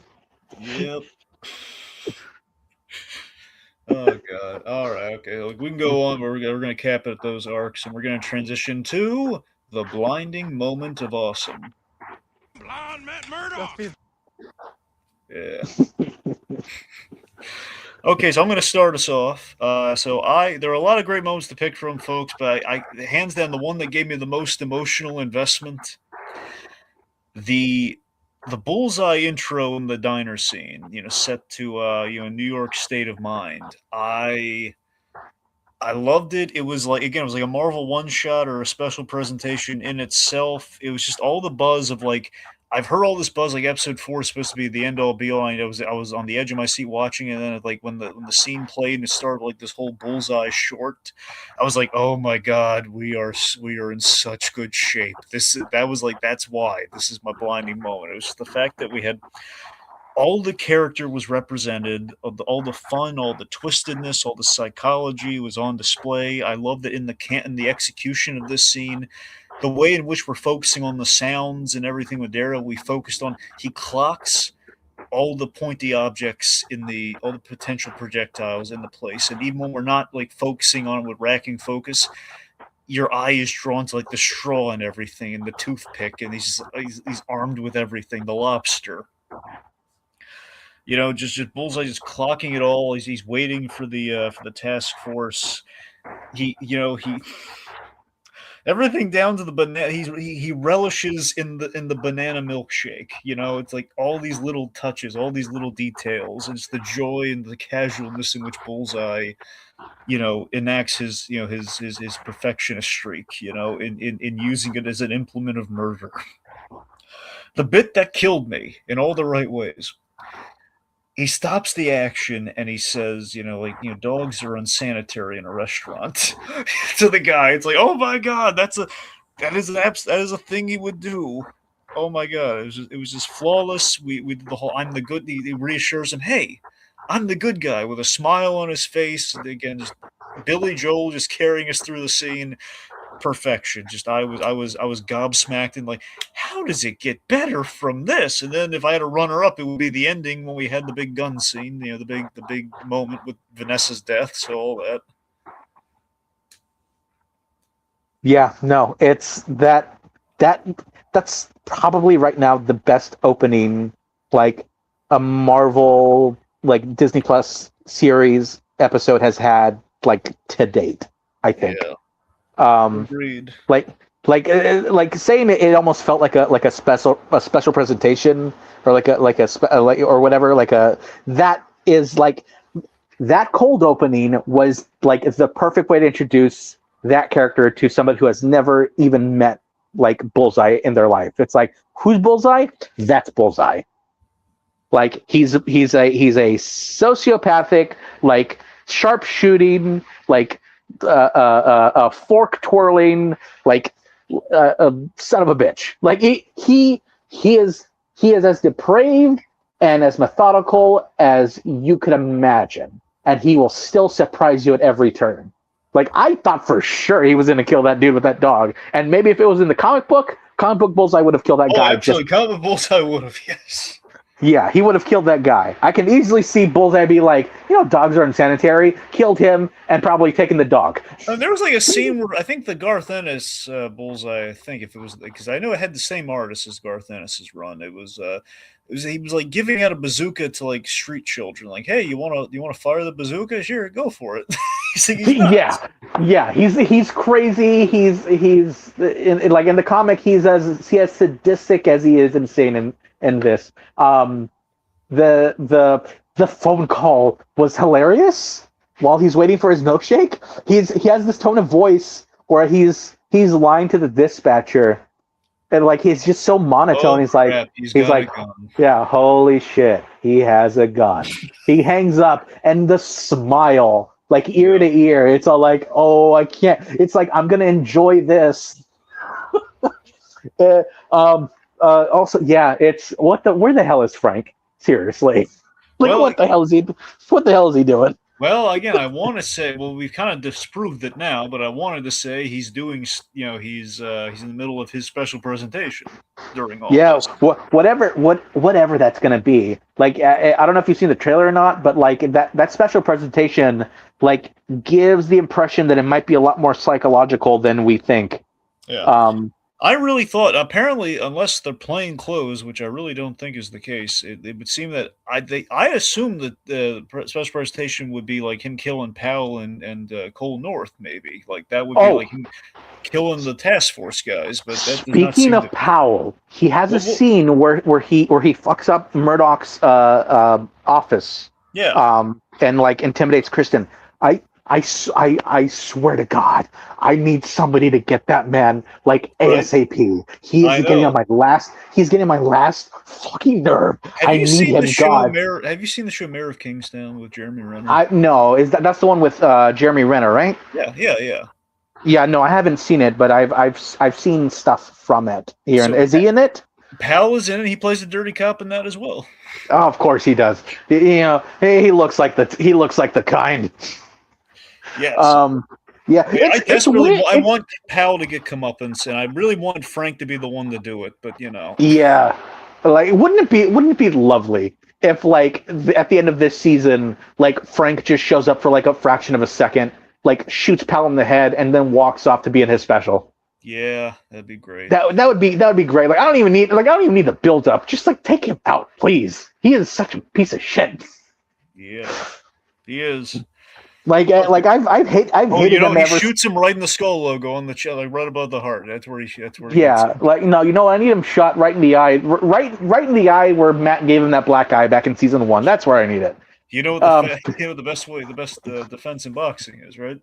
Yeah, fast hands. Best cure for a black eye. Best cure for a black eye is fast hands. Mr. Murdoch, come on. The judge was. He's like, sorry, Your Honor. It was right there. Okay.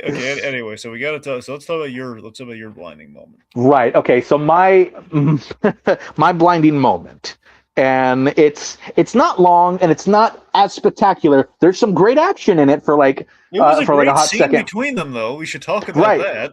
Yeah. It's when Matt confronts Bullseye in Bullseye's apartment. It all like starts after with CD. Yeah, after he leaves the church, like he basically gets his location. We see Bullseye come in, like he grabs a CD, he's about to listen to his music, do his OCD thing, and he feels something off.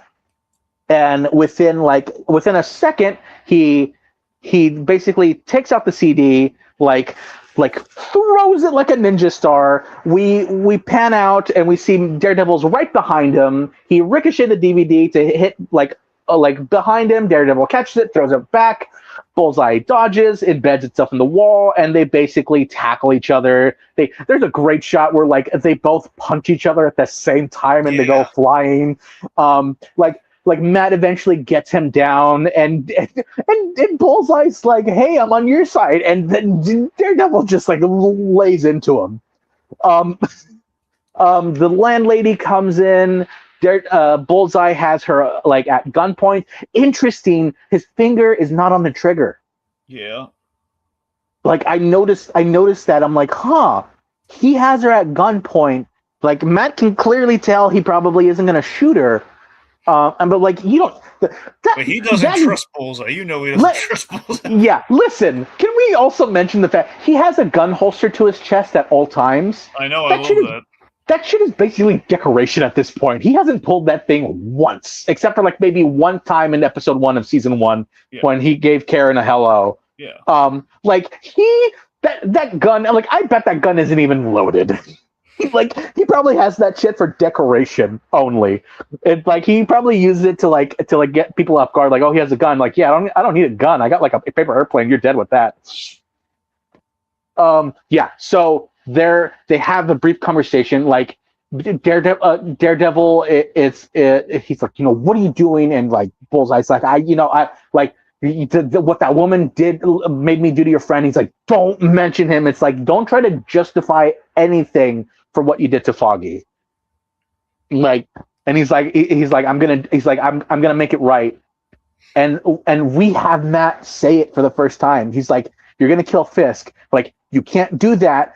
Like, he's like, I'm gonna do what you can't, what you won't. He's like, Fisk. He's like, I'm not gonna let you make him a martyr. And I'm like, ooh, it's almost like if it weren't for the fact that killing Fisk would probably like incite all kinds of like riots or whatnot, like in the city, Yeah. like to like justify what Fisk has been saying Think all about this the time. inversion. It's the same reason he doesn't want to just like out Daredevil, because it'll make him a martyr if we end up killing him. Yeah, So that's yeah. Like if he reveals that Matt Murdock is Daredevil, it's gonna screw over his entire like vendetta against Daredevil and vigilantes like as a whole. which is still a brilliant piece of writing, and I still love that. So Yeah, like Matt's justification is like I don't want to kill Kingpin. Not, and it's not even like because I don't want to kill him. It's because killing him would make him a symbol, and I can't have that. Like I can't have like Wilson Fisk, the Kingpin, be immortalized by my hands. yeah. Like that would be almost as bad as taking a life in of itself. Which And is a like great answer to why he didn't, why he took that bullet for him last season. yeah, why he took that a good bullet? answer. Why he keeps stopping Bullseye from killing him? He's like, I can't do it. I can't let you do it. Like it can't happen. He needs to be taken in by the law. Otherwise it doesn't matter. Like it needs to be done the right way. Otherwise, it can be misconstrued all kinds of ways. And like if the things are bad now, imagine if like that'll create like 100 Wilson Fisks. Not even Kingpins. It'll create like 100 Wilson Fisks. The acting in the scene is really great too. Like Charlie Cox is bringing it so hard because you see him, he's rationalizing with a crazy person who was like he liked this landlady, but he's without hesitation he's using her as like as a human. Yeah, shield. he's putting her life in danger. He's like and maybe it's not even that he likes her. She likes him because he's a good boy. Tony, he thinks yeah, he's like Tony. Yeah, that's probably why he's trying. He's like, oh, she thinks I'm a good boy. Oh well, egg for her cat. She's a good lady. Okay. But the minute that it's the pragmatic solution. Well, I need him to stop attacking me. I'm going to hold her at gunpoint, whether I should kill her or not. I don't want to, but there's a point in the conversation where Matt Daredevil's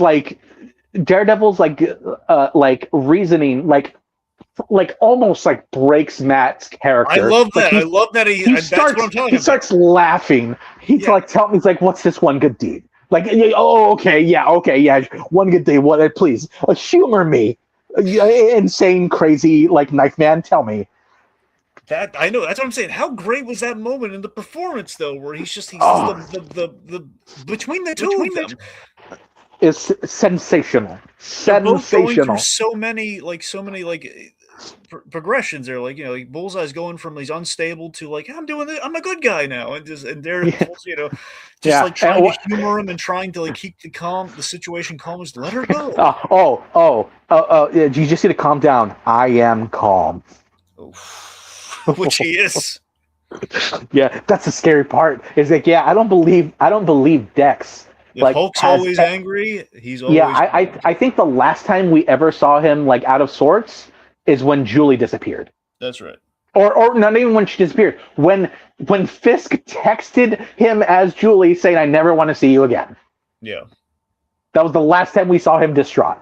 Well, I actually remember we did the Primal Scream thing with him a couple times. So those are a few examples. Yeah, but like that's just him letting off steam. You're right about that. It's kind of okay. There you go. Yeah, no, that and this he saved Bullseye's life. He got away with Bullseye. This motherfucker is gonna team up with Bullseye to help take down Fisk. I can see it. I can see it. He's gonna bring him to the hideout, and he's Karen gonna have to. Gonna flip out. She is going to lose her wig. She's gonna flip her wig. Oh yeah, at Bullseye. Well, yeah. Distraction. Now shoot him in the face. Oh my god, I can't even begin to imagine what that conversation's gonna be like with Matt and Karen. Okay, with that, we should probably transition to the Braille Trail. Braille Trail. Let's start. Can you read Braille? I can't. I tried. I'm not good at it. Yeah, there's. I ran into too many bumps. It wasn't. I couldn't. Yeah. Okay, so a few things here. Okay. So let's see. So here's the deepest cut I want to shout out here. So apparently, I completely forgot about this, but when someone brought it up, it's like, oh my god, they're absolutely right. So Bullseye actually, so Ben Poindexter loves banana. Yeah. So that is it. That is a deep cut to season 3 of the original show, where I think he has like banana protein powder. Like when he went with Julie, I think he got maybe a banana smoothie or something. Point he likes banana. Yeah, he likes bananas. He's a banana boy. Yeah. So Frank Castle gets. I was gonna say he has to have up his potassium. Maybe that's the secret to sharpshooting. I think so, and I love the little detail, like when he was in the morning, he was doing like all the keeping his limbs and his fingers and nimble and limber. Yeah. Oh yeah, like his wrist exercises and everything. Yeah. No, of course you would need to be that dexterous. Yeah. Of course. So so Frank Castle gets mentioned as like the big like call in, which is kind of fun. If we can't have him, at least we can still talk about Frank. Yeah, like Frank escaped clearly, and you know what's funny? He escaped, and he didn't free any of those people. Well, to be fair, remember there weren't, if memory serves, there weren't as many people there when he was captured. No, there were still plenty of people in those cages. Like that season 1 ends with like Wilson and Vanessa like happily walking through these cages of people. Forget what I said. Maybe he didn't have enough time. That's the only thing I can think of. I don't know. I feel like I think that's like the point for Punisher. It's like he's not a hero. He's a serial killer for criminals. Yeah. Like he's like if it doesn't help like his never-ending war on crime, like he's not gonna he might not bother. He might like you're alive, you'll be fine. If they haven't killed you yet, that means you're fine. Because Swordsman was also captured in that room too, so that's the thing. I don't know. Maybe you're right. I think I'd like to think he didn't have time or he had to get out of there quick. That's my guess, but I don't know. Yeah, I feel like I feel like if he really wanted to, whether he had time or not, he would have done it. All right. Okay, so this is a diner. The diner that we're at the opening, that's a diner in Queens. So a little bit of Spider-Man crossover there. Hey, where was Spider-Man during all this? He was probably in class. Who knows? Well, no, he's not in class. He's trying to make ends meet.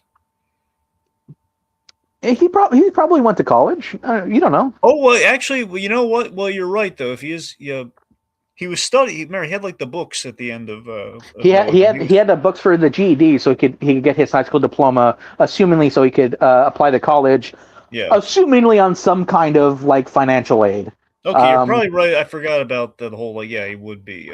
He's probably still going to ESU or something. If he's not attending ESU, he's probably just about to graduate because it's been like 4 years. We know he can't get to MIT. That much we do know. So he's probably ESU was his backup school in case everybody forgot he existed. Yeah. Okay, so it's fun. We have a classic Daredevil. It's kind of more thematic in this case. Well, he did say it in like way back in season 1. So Daredevil famously says, "I'm not the bad guy." He said that in the Affleck movie. He said that in season 1 of Daredevil, and we kind of invert that here with Bullseye, saying, "I'm one of the good guys." It's kind of I'm one of the good guys. I'm on your side. Yeah. A lot of Thunderbolt speculation with Bullseye. Now, I don't know if we're going to go full tilt with that, but it is a fun thing to think about, though, that he could be the Thunderbolts version of Hawkeye. I don't know how far we're going to go with the Thunderbolts, because a lot of us are assuming. Hey, we established Val. Yeah, we did, but a lot of us are assuming, like post Secret Wars, like a lot of this shit's going to get rebooted. That's what I'm hearing. Yeah, and if the case is that Thunderbolts New Avengers, as far as we know, by the time of Doomsday, the team is still the team that was introduced at the end of Thunderbolts. We don't got new members. That's not to say there aren't any, but everybody was present still. Unless Val is making unless Val decides to make another team and to dub that the Thunderbolts as a fuck you to Yelena and the crew. Who knows?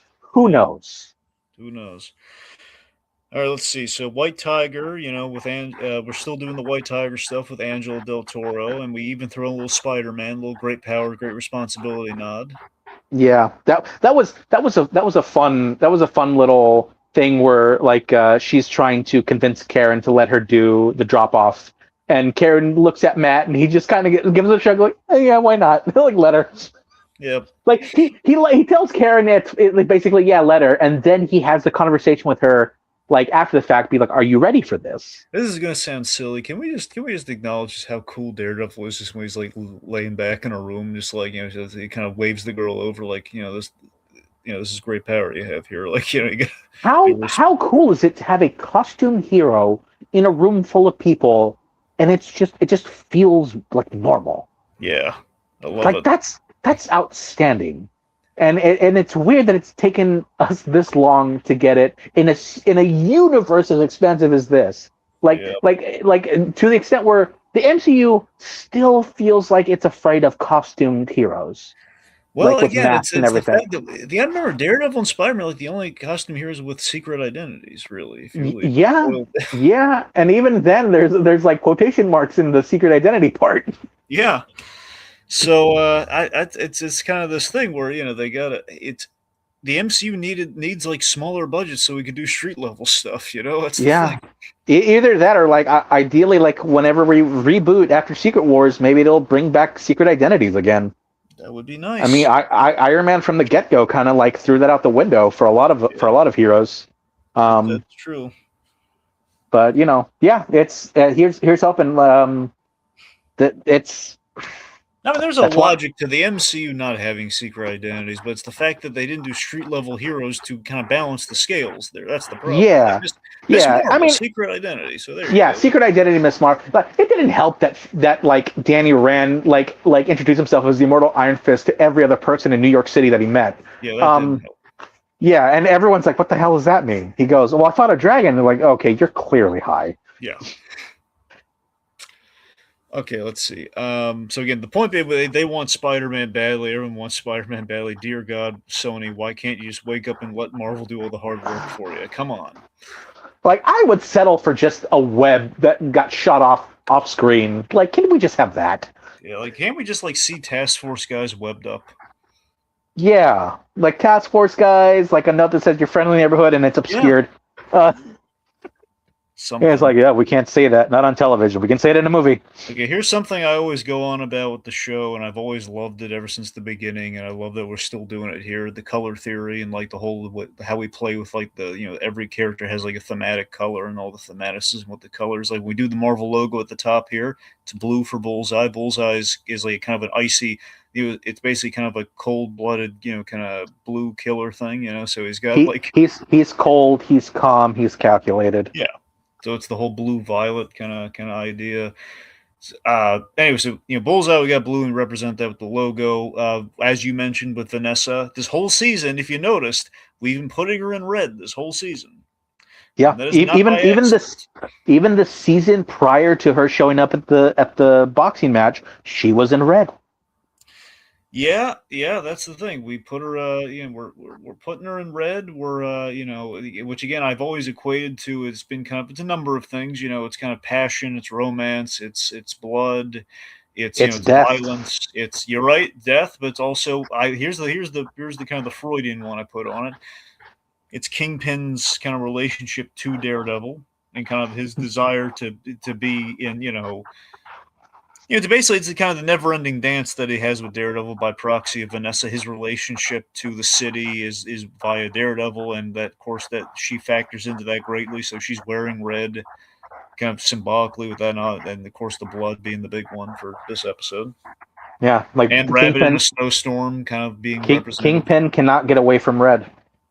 Nope. Nope. Okay, here's the big one that hit me during the podcast just now. With Vanessa's demise, or at least most likely demise, or comatose, or whatever we're going to do with her, she had a gun in her purse, like the proper date the makeup date that they had. Kingpin asked, like, what kind of gun do you have in your purse? Oh, you're right. Yeah. Oh my God, Right. I haven't thought about that in forever. She did have a gun on like their basically second date. Because like the first one got sort of because ruined. of the whole "you embarrassed me in front of her" because Anatoly and Yeah, he had to get that car cleaned and that door repaired. Yep, I took off Anatolia's head Oh, with my car door. So because of that, she saw she got a little skittish, so she had the gun in her purse. yeah, All right, so let's see. yeah. All right, so other cool stuff. Let's see. So we follow again. We have Fogwell's gym and we have Clinton Church. So our locations from the classic series come back in a big way. Yep, both of which elicited flashbacks or way of from either discussing or being at from That's Matt right. from season one. Oh yeah. We there's actually a neat little Easter egg someone pointed out here where the New York State seal, if you notice in the show, has Excelsior written on it, like the little credo. Yeah, it was that officially changed for like in real life? I was it in real life? Did they? I don't know. I assume it was just for the show. I didn't know the real. I don't know if the real life one has Yeah, Excelsior. because I remember that being a thing, but I don't remember if it was from this show or IRL. I don't know. They changed it like because like Stan and Marvel in general had such an impact New York like as a whole because of the setting of most of their comics. Well, either Um, way, it's pretty neat, and again, reflecting the real world, I guess, if it is the latter. yeah, yeah, it's still a little way for Stan Lee Stanley to to green it. kind of showboat his way into these projects. Oh yeah.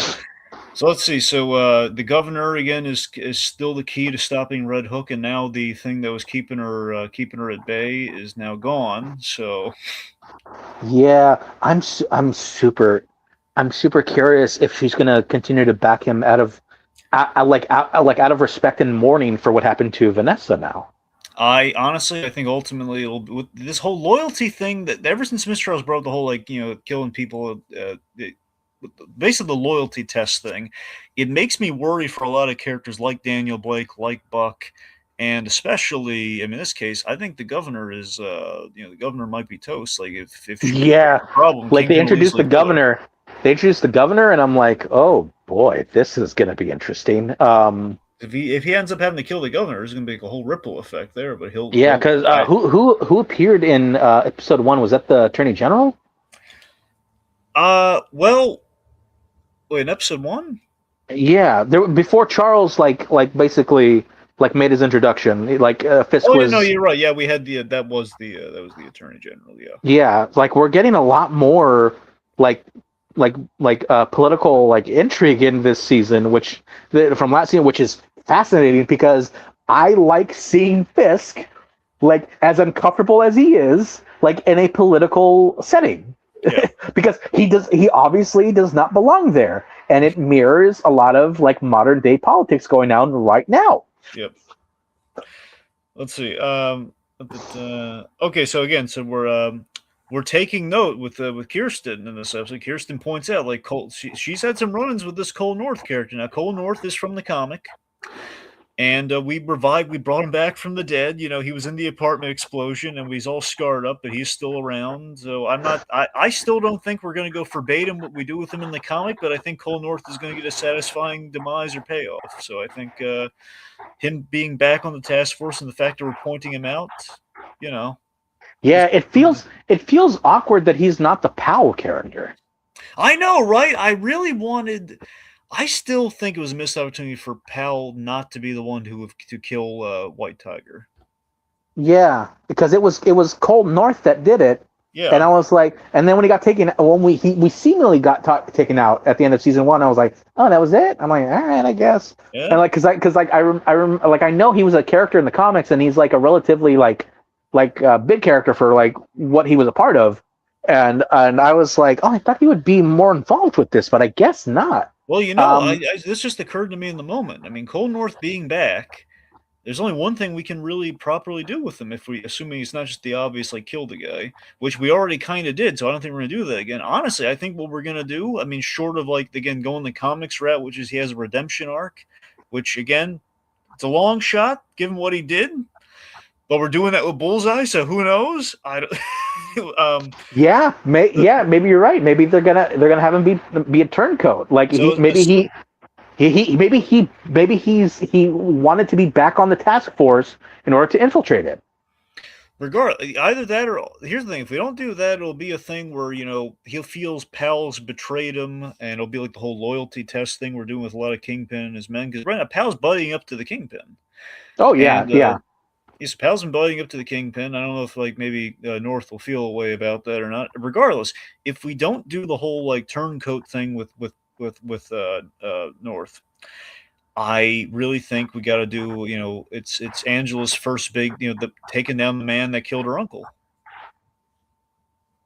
Yeah, here's hoping it's her that like ultimately brings It's Kingpin got to down. be it. That makes the most sense because it's Well, getting Uncle Ben's killer. everything they're doing, they're doing through her. Like Yeah, everything they're collecting, all the evidence and like everything, they're funneling through BB. yeah. So here's hoping, like they're able to use her to help bring him down. So it's oh my god, can you feel like the potential for like redemption for the death of Ben Urich? Like we got it briefly when he was arrested, but he keeps getting fucking out of prison. Yeah. I don't even know how he got out like in between like season 3 and Hawkeye. Like I don't understand it. Well, we're gonna get a big flashback episode, which may or may not be next week. I don't know if we're gonna fill in blanks there. I'm with you. I always thought it had something to do with the blip, or it was like someone found a hole in Nadim's dying declaration thing somehow. Like, But I think, here's the thing though. Because of Echo, we know Fisk was active during the blip. yeah. So that's not even it. Like he had to have. I'm saying like an overcrowding thing or something. Well, obviously not. Or no, it would have been an undercrowding I know if that's the that was thing. So I can't really, I don't know. I always thought there was some legal. I think it was some legal loophole that got him out of it. Like perhaps because the FBI itself was corrupted. Perhaps like those charges didn't stick somehow. I don't know. maybe like the case that initially like ended up with his sentencing like got overturned bit like because of all that's possible.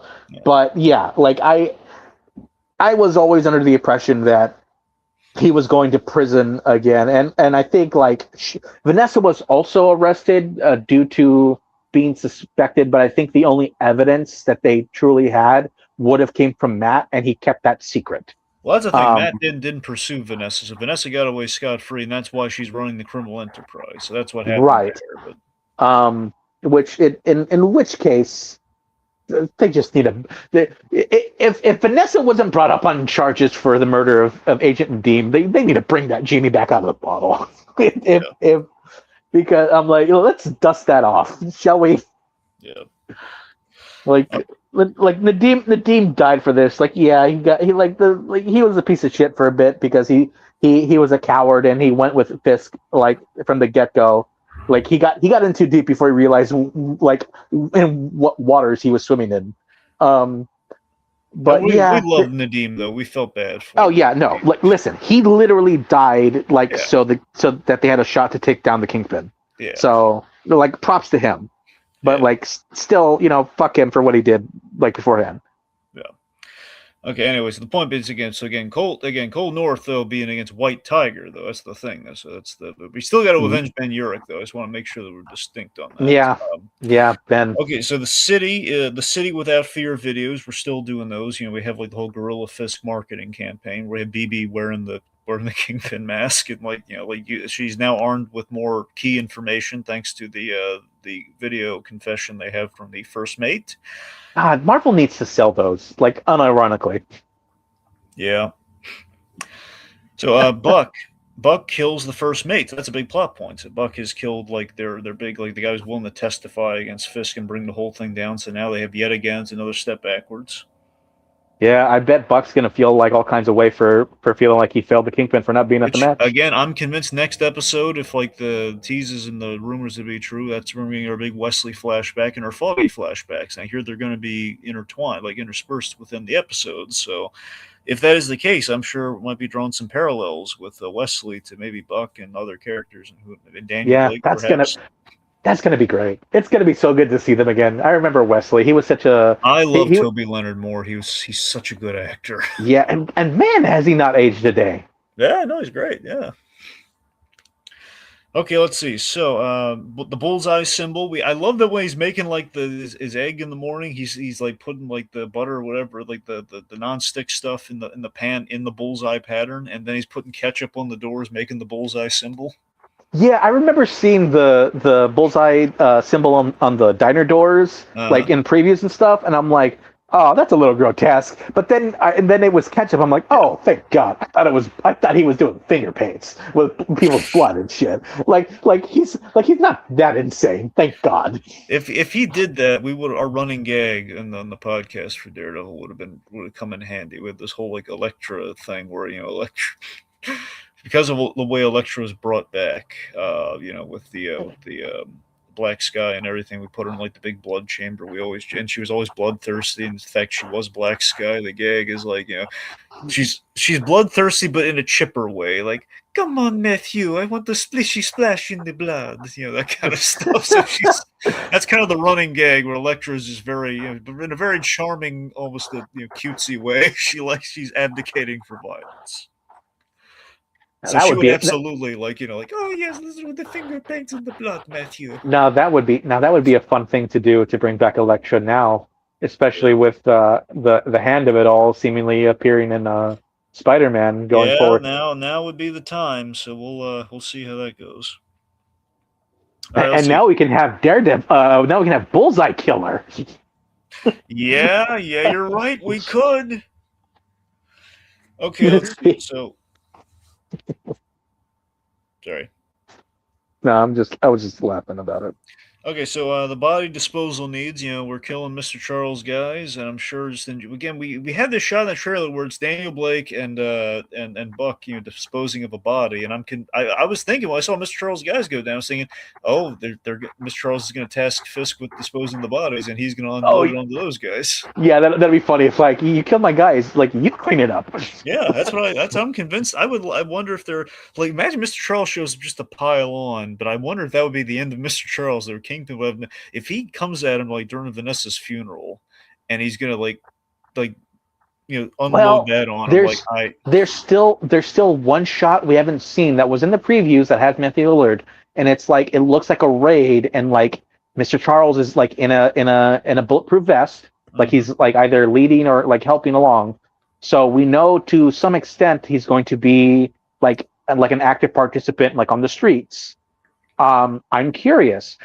I'm assuming you guys have probably like had a point to discuss whether or not Mr. Charles might be someone from the comics or not. We did. I remember back when we just announced Matthew Lillard, but we didn't say who he was. My prevailing theory, now mind you, this can't happen now, being what we've seen in the show, but before we had anything, I really hoped and thought he was going to be Leland Owsley's son that we talked about way back in season 1 of Daredevil. Here's the thing. He still could be. Yeah, but I mean, Fisk would have done research on Leland Owsley's kid. Not necessarily. Like he might have known that like Leland like was around, but he might not have. There might not have been pictures around. Like maybe Owsley didn't have pictures of his son around. We don't know to what extent Fisk like knew of Owsley's personal life, like beyond like interacting with him as his accountant. Like who knows? Like his son was seemingly out of town, right? Yeah, no, his son was in a different. His son was not in New York. He was going to leave town to visit his son. Yeah, so could still be like Leland Owsley Jr. Still could be like the Owl's son, where I guess he would be the Owl in this case. Yeah. He certainly feels like a bird of prey in that sense. Yep. Every time we see him, the motherfucker's eating and like pecking at Fisk. And, yeah. Like hooing around. They haven't stated whether or not, like the way they're talking about it seems to imply he might be just an original character who was just created just to have like some sort of. I really think that's what we're doing. I don't think he's probably just going to be. Now, to be fair, we've had original characters that have been really good, like Ray Nadeem. Oh yeah. Like if he was anybody, he could be another version of the Owl. Yep. He could be Mr. Fear, like some kind of version of Mr. He Fear. was my second guess as to if he was going to be a Daredevil character, it would be Mr. Fear. He was my Yeah. second. The issue is that so many of Daredevil's rogues gallery have already been adapted, like Yeah. to some extent, already in the MCU and other Typhoid places. Mary, been done. Purple Man, been done.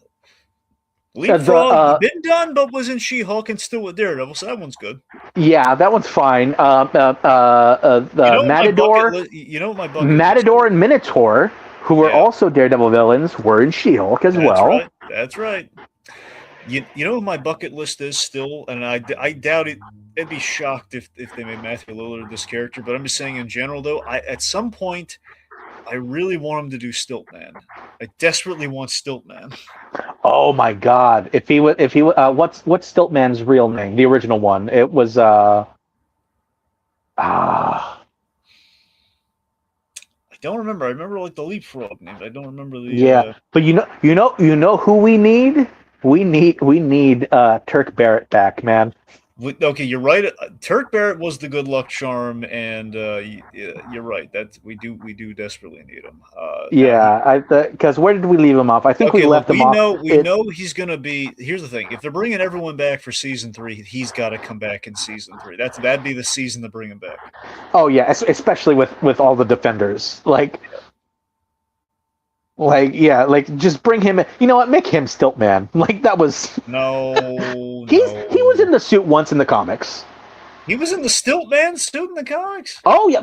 Oh my God, Stiltman. The Stiltman suit is like. I remember we gave Turk Barrett an Infinity Stone in the comics. I remember we made him Stiltman.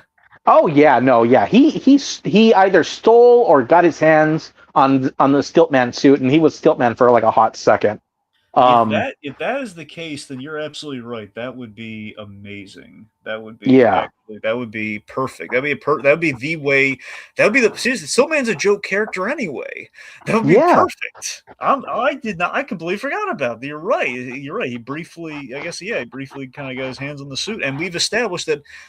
Here's what we got to do. Okay, Melvin Potter, we got to reintroduce him and make him Gladiator. We need Potter back. And so here's the thing. Do you remember we had the Easter egg of Stiltman? We saw. Stiltman. Yeah. The suit was like partially made like somewhere in the back of his workshop. Yeah, I remember. We saw it way back in season 1. It was there. So here's the thing. Could have stolen it. Potter. Last we saw Potter, he was arrested. So potentially still in prison, if not already released. Now, here's the thing. I've had ever since the last week where we had episode 2 and 3. I've had the sinking feeling that we're gonna leave Matt Murdock at the end of the season. He's getting arrested. Yeah. Either as himself or as Daredevil, and then we're gonna have Daredevil in prison for season 3. Really? Here's the thing.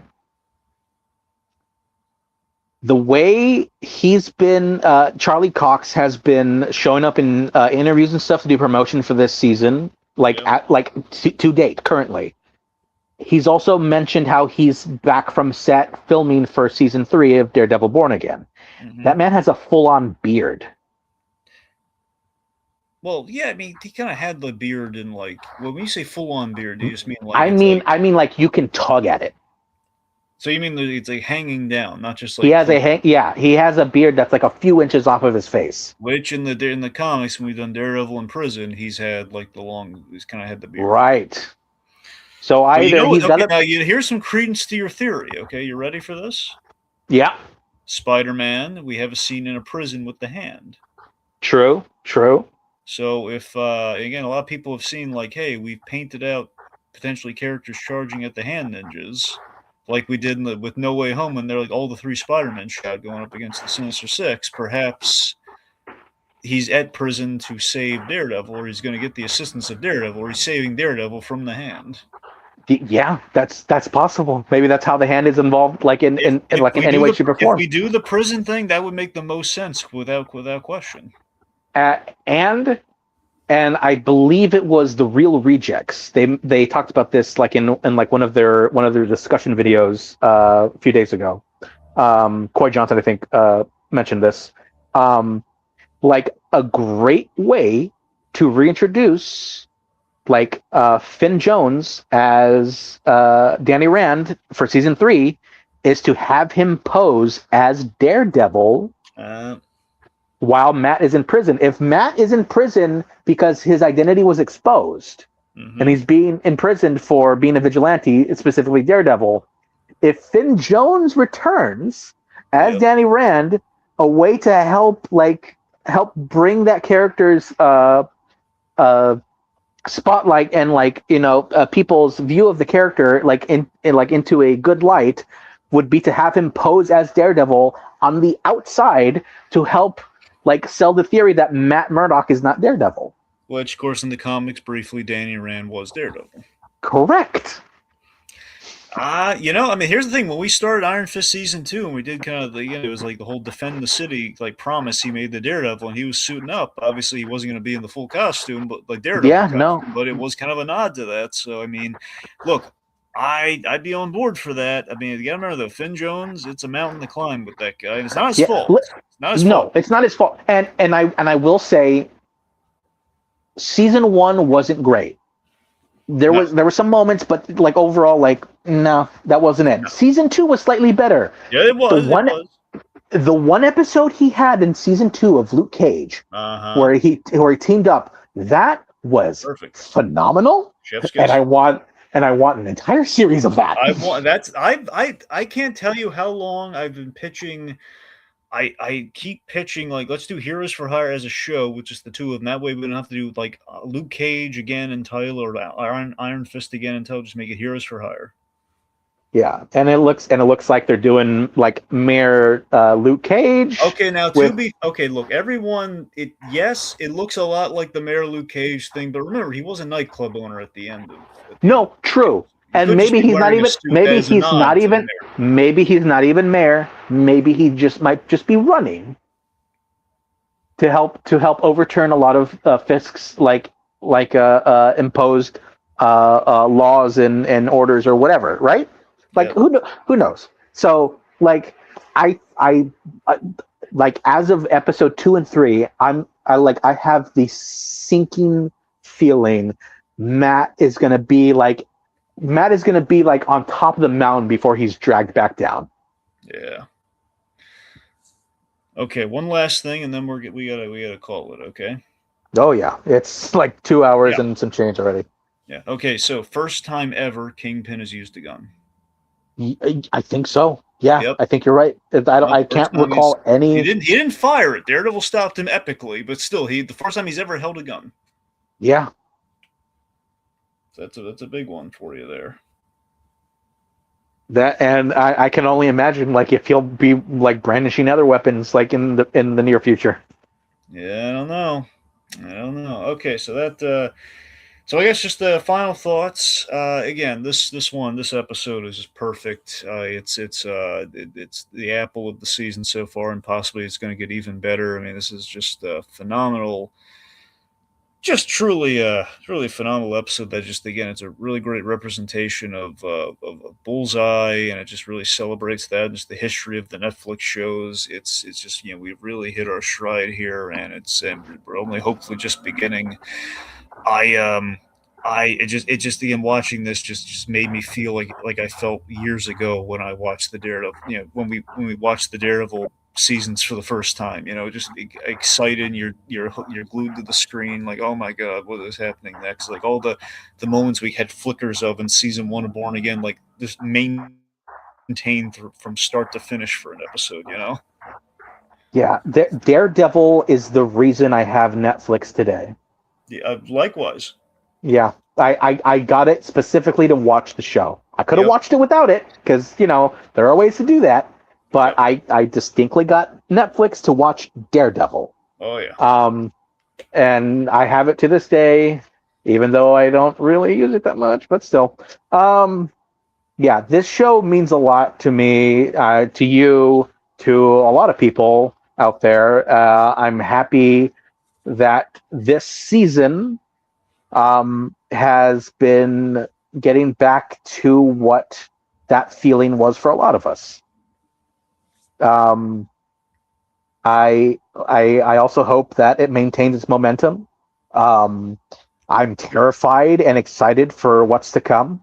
If Vanessa is Uh, dead, this is a mythic, monolithic episode. This is a huge event that has happened in the universe of Daredevil. So yeah, it's amazing how the death of the wife of a major villain has more weight than, like, say, the death of a supporting heroic character that got killed off, like, disposably, in an episode of Secret Invasion. I'm looking at you, Maria Hill. Um, yeah, this episode was the shit. Yep, It really hit the bullseye on that one. that it did. All right, that's all for now. Until the next daring installment of Discerning Daredevil Born Again.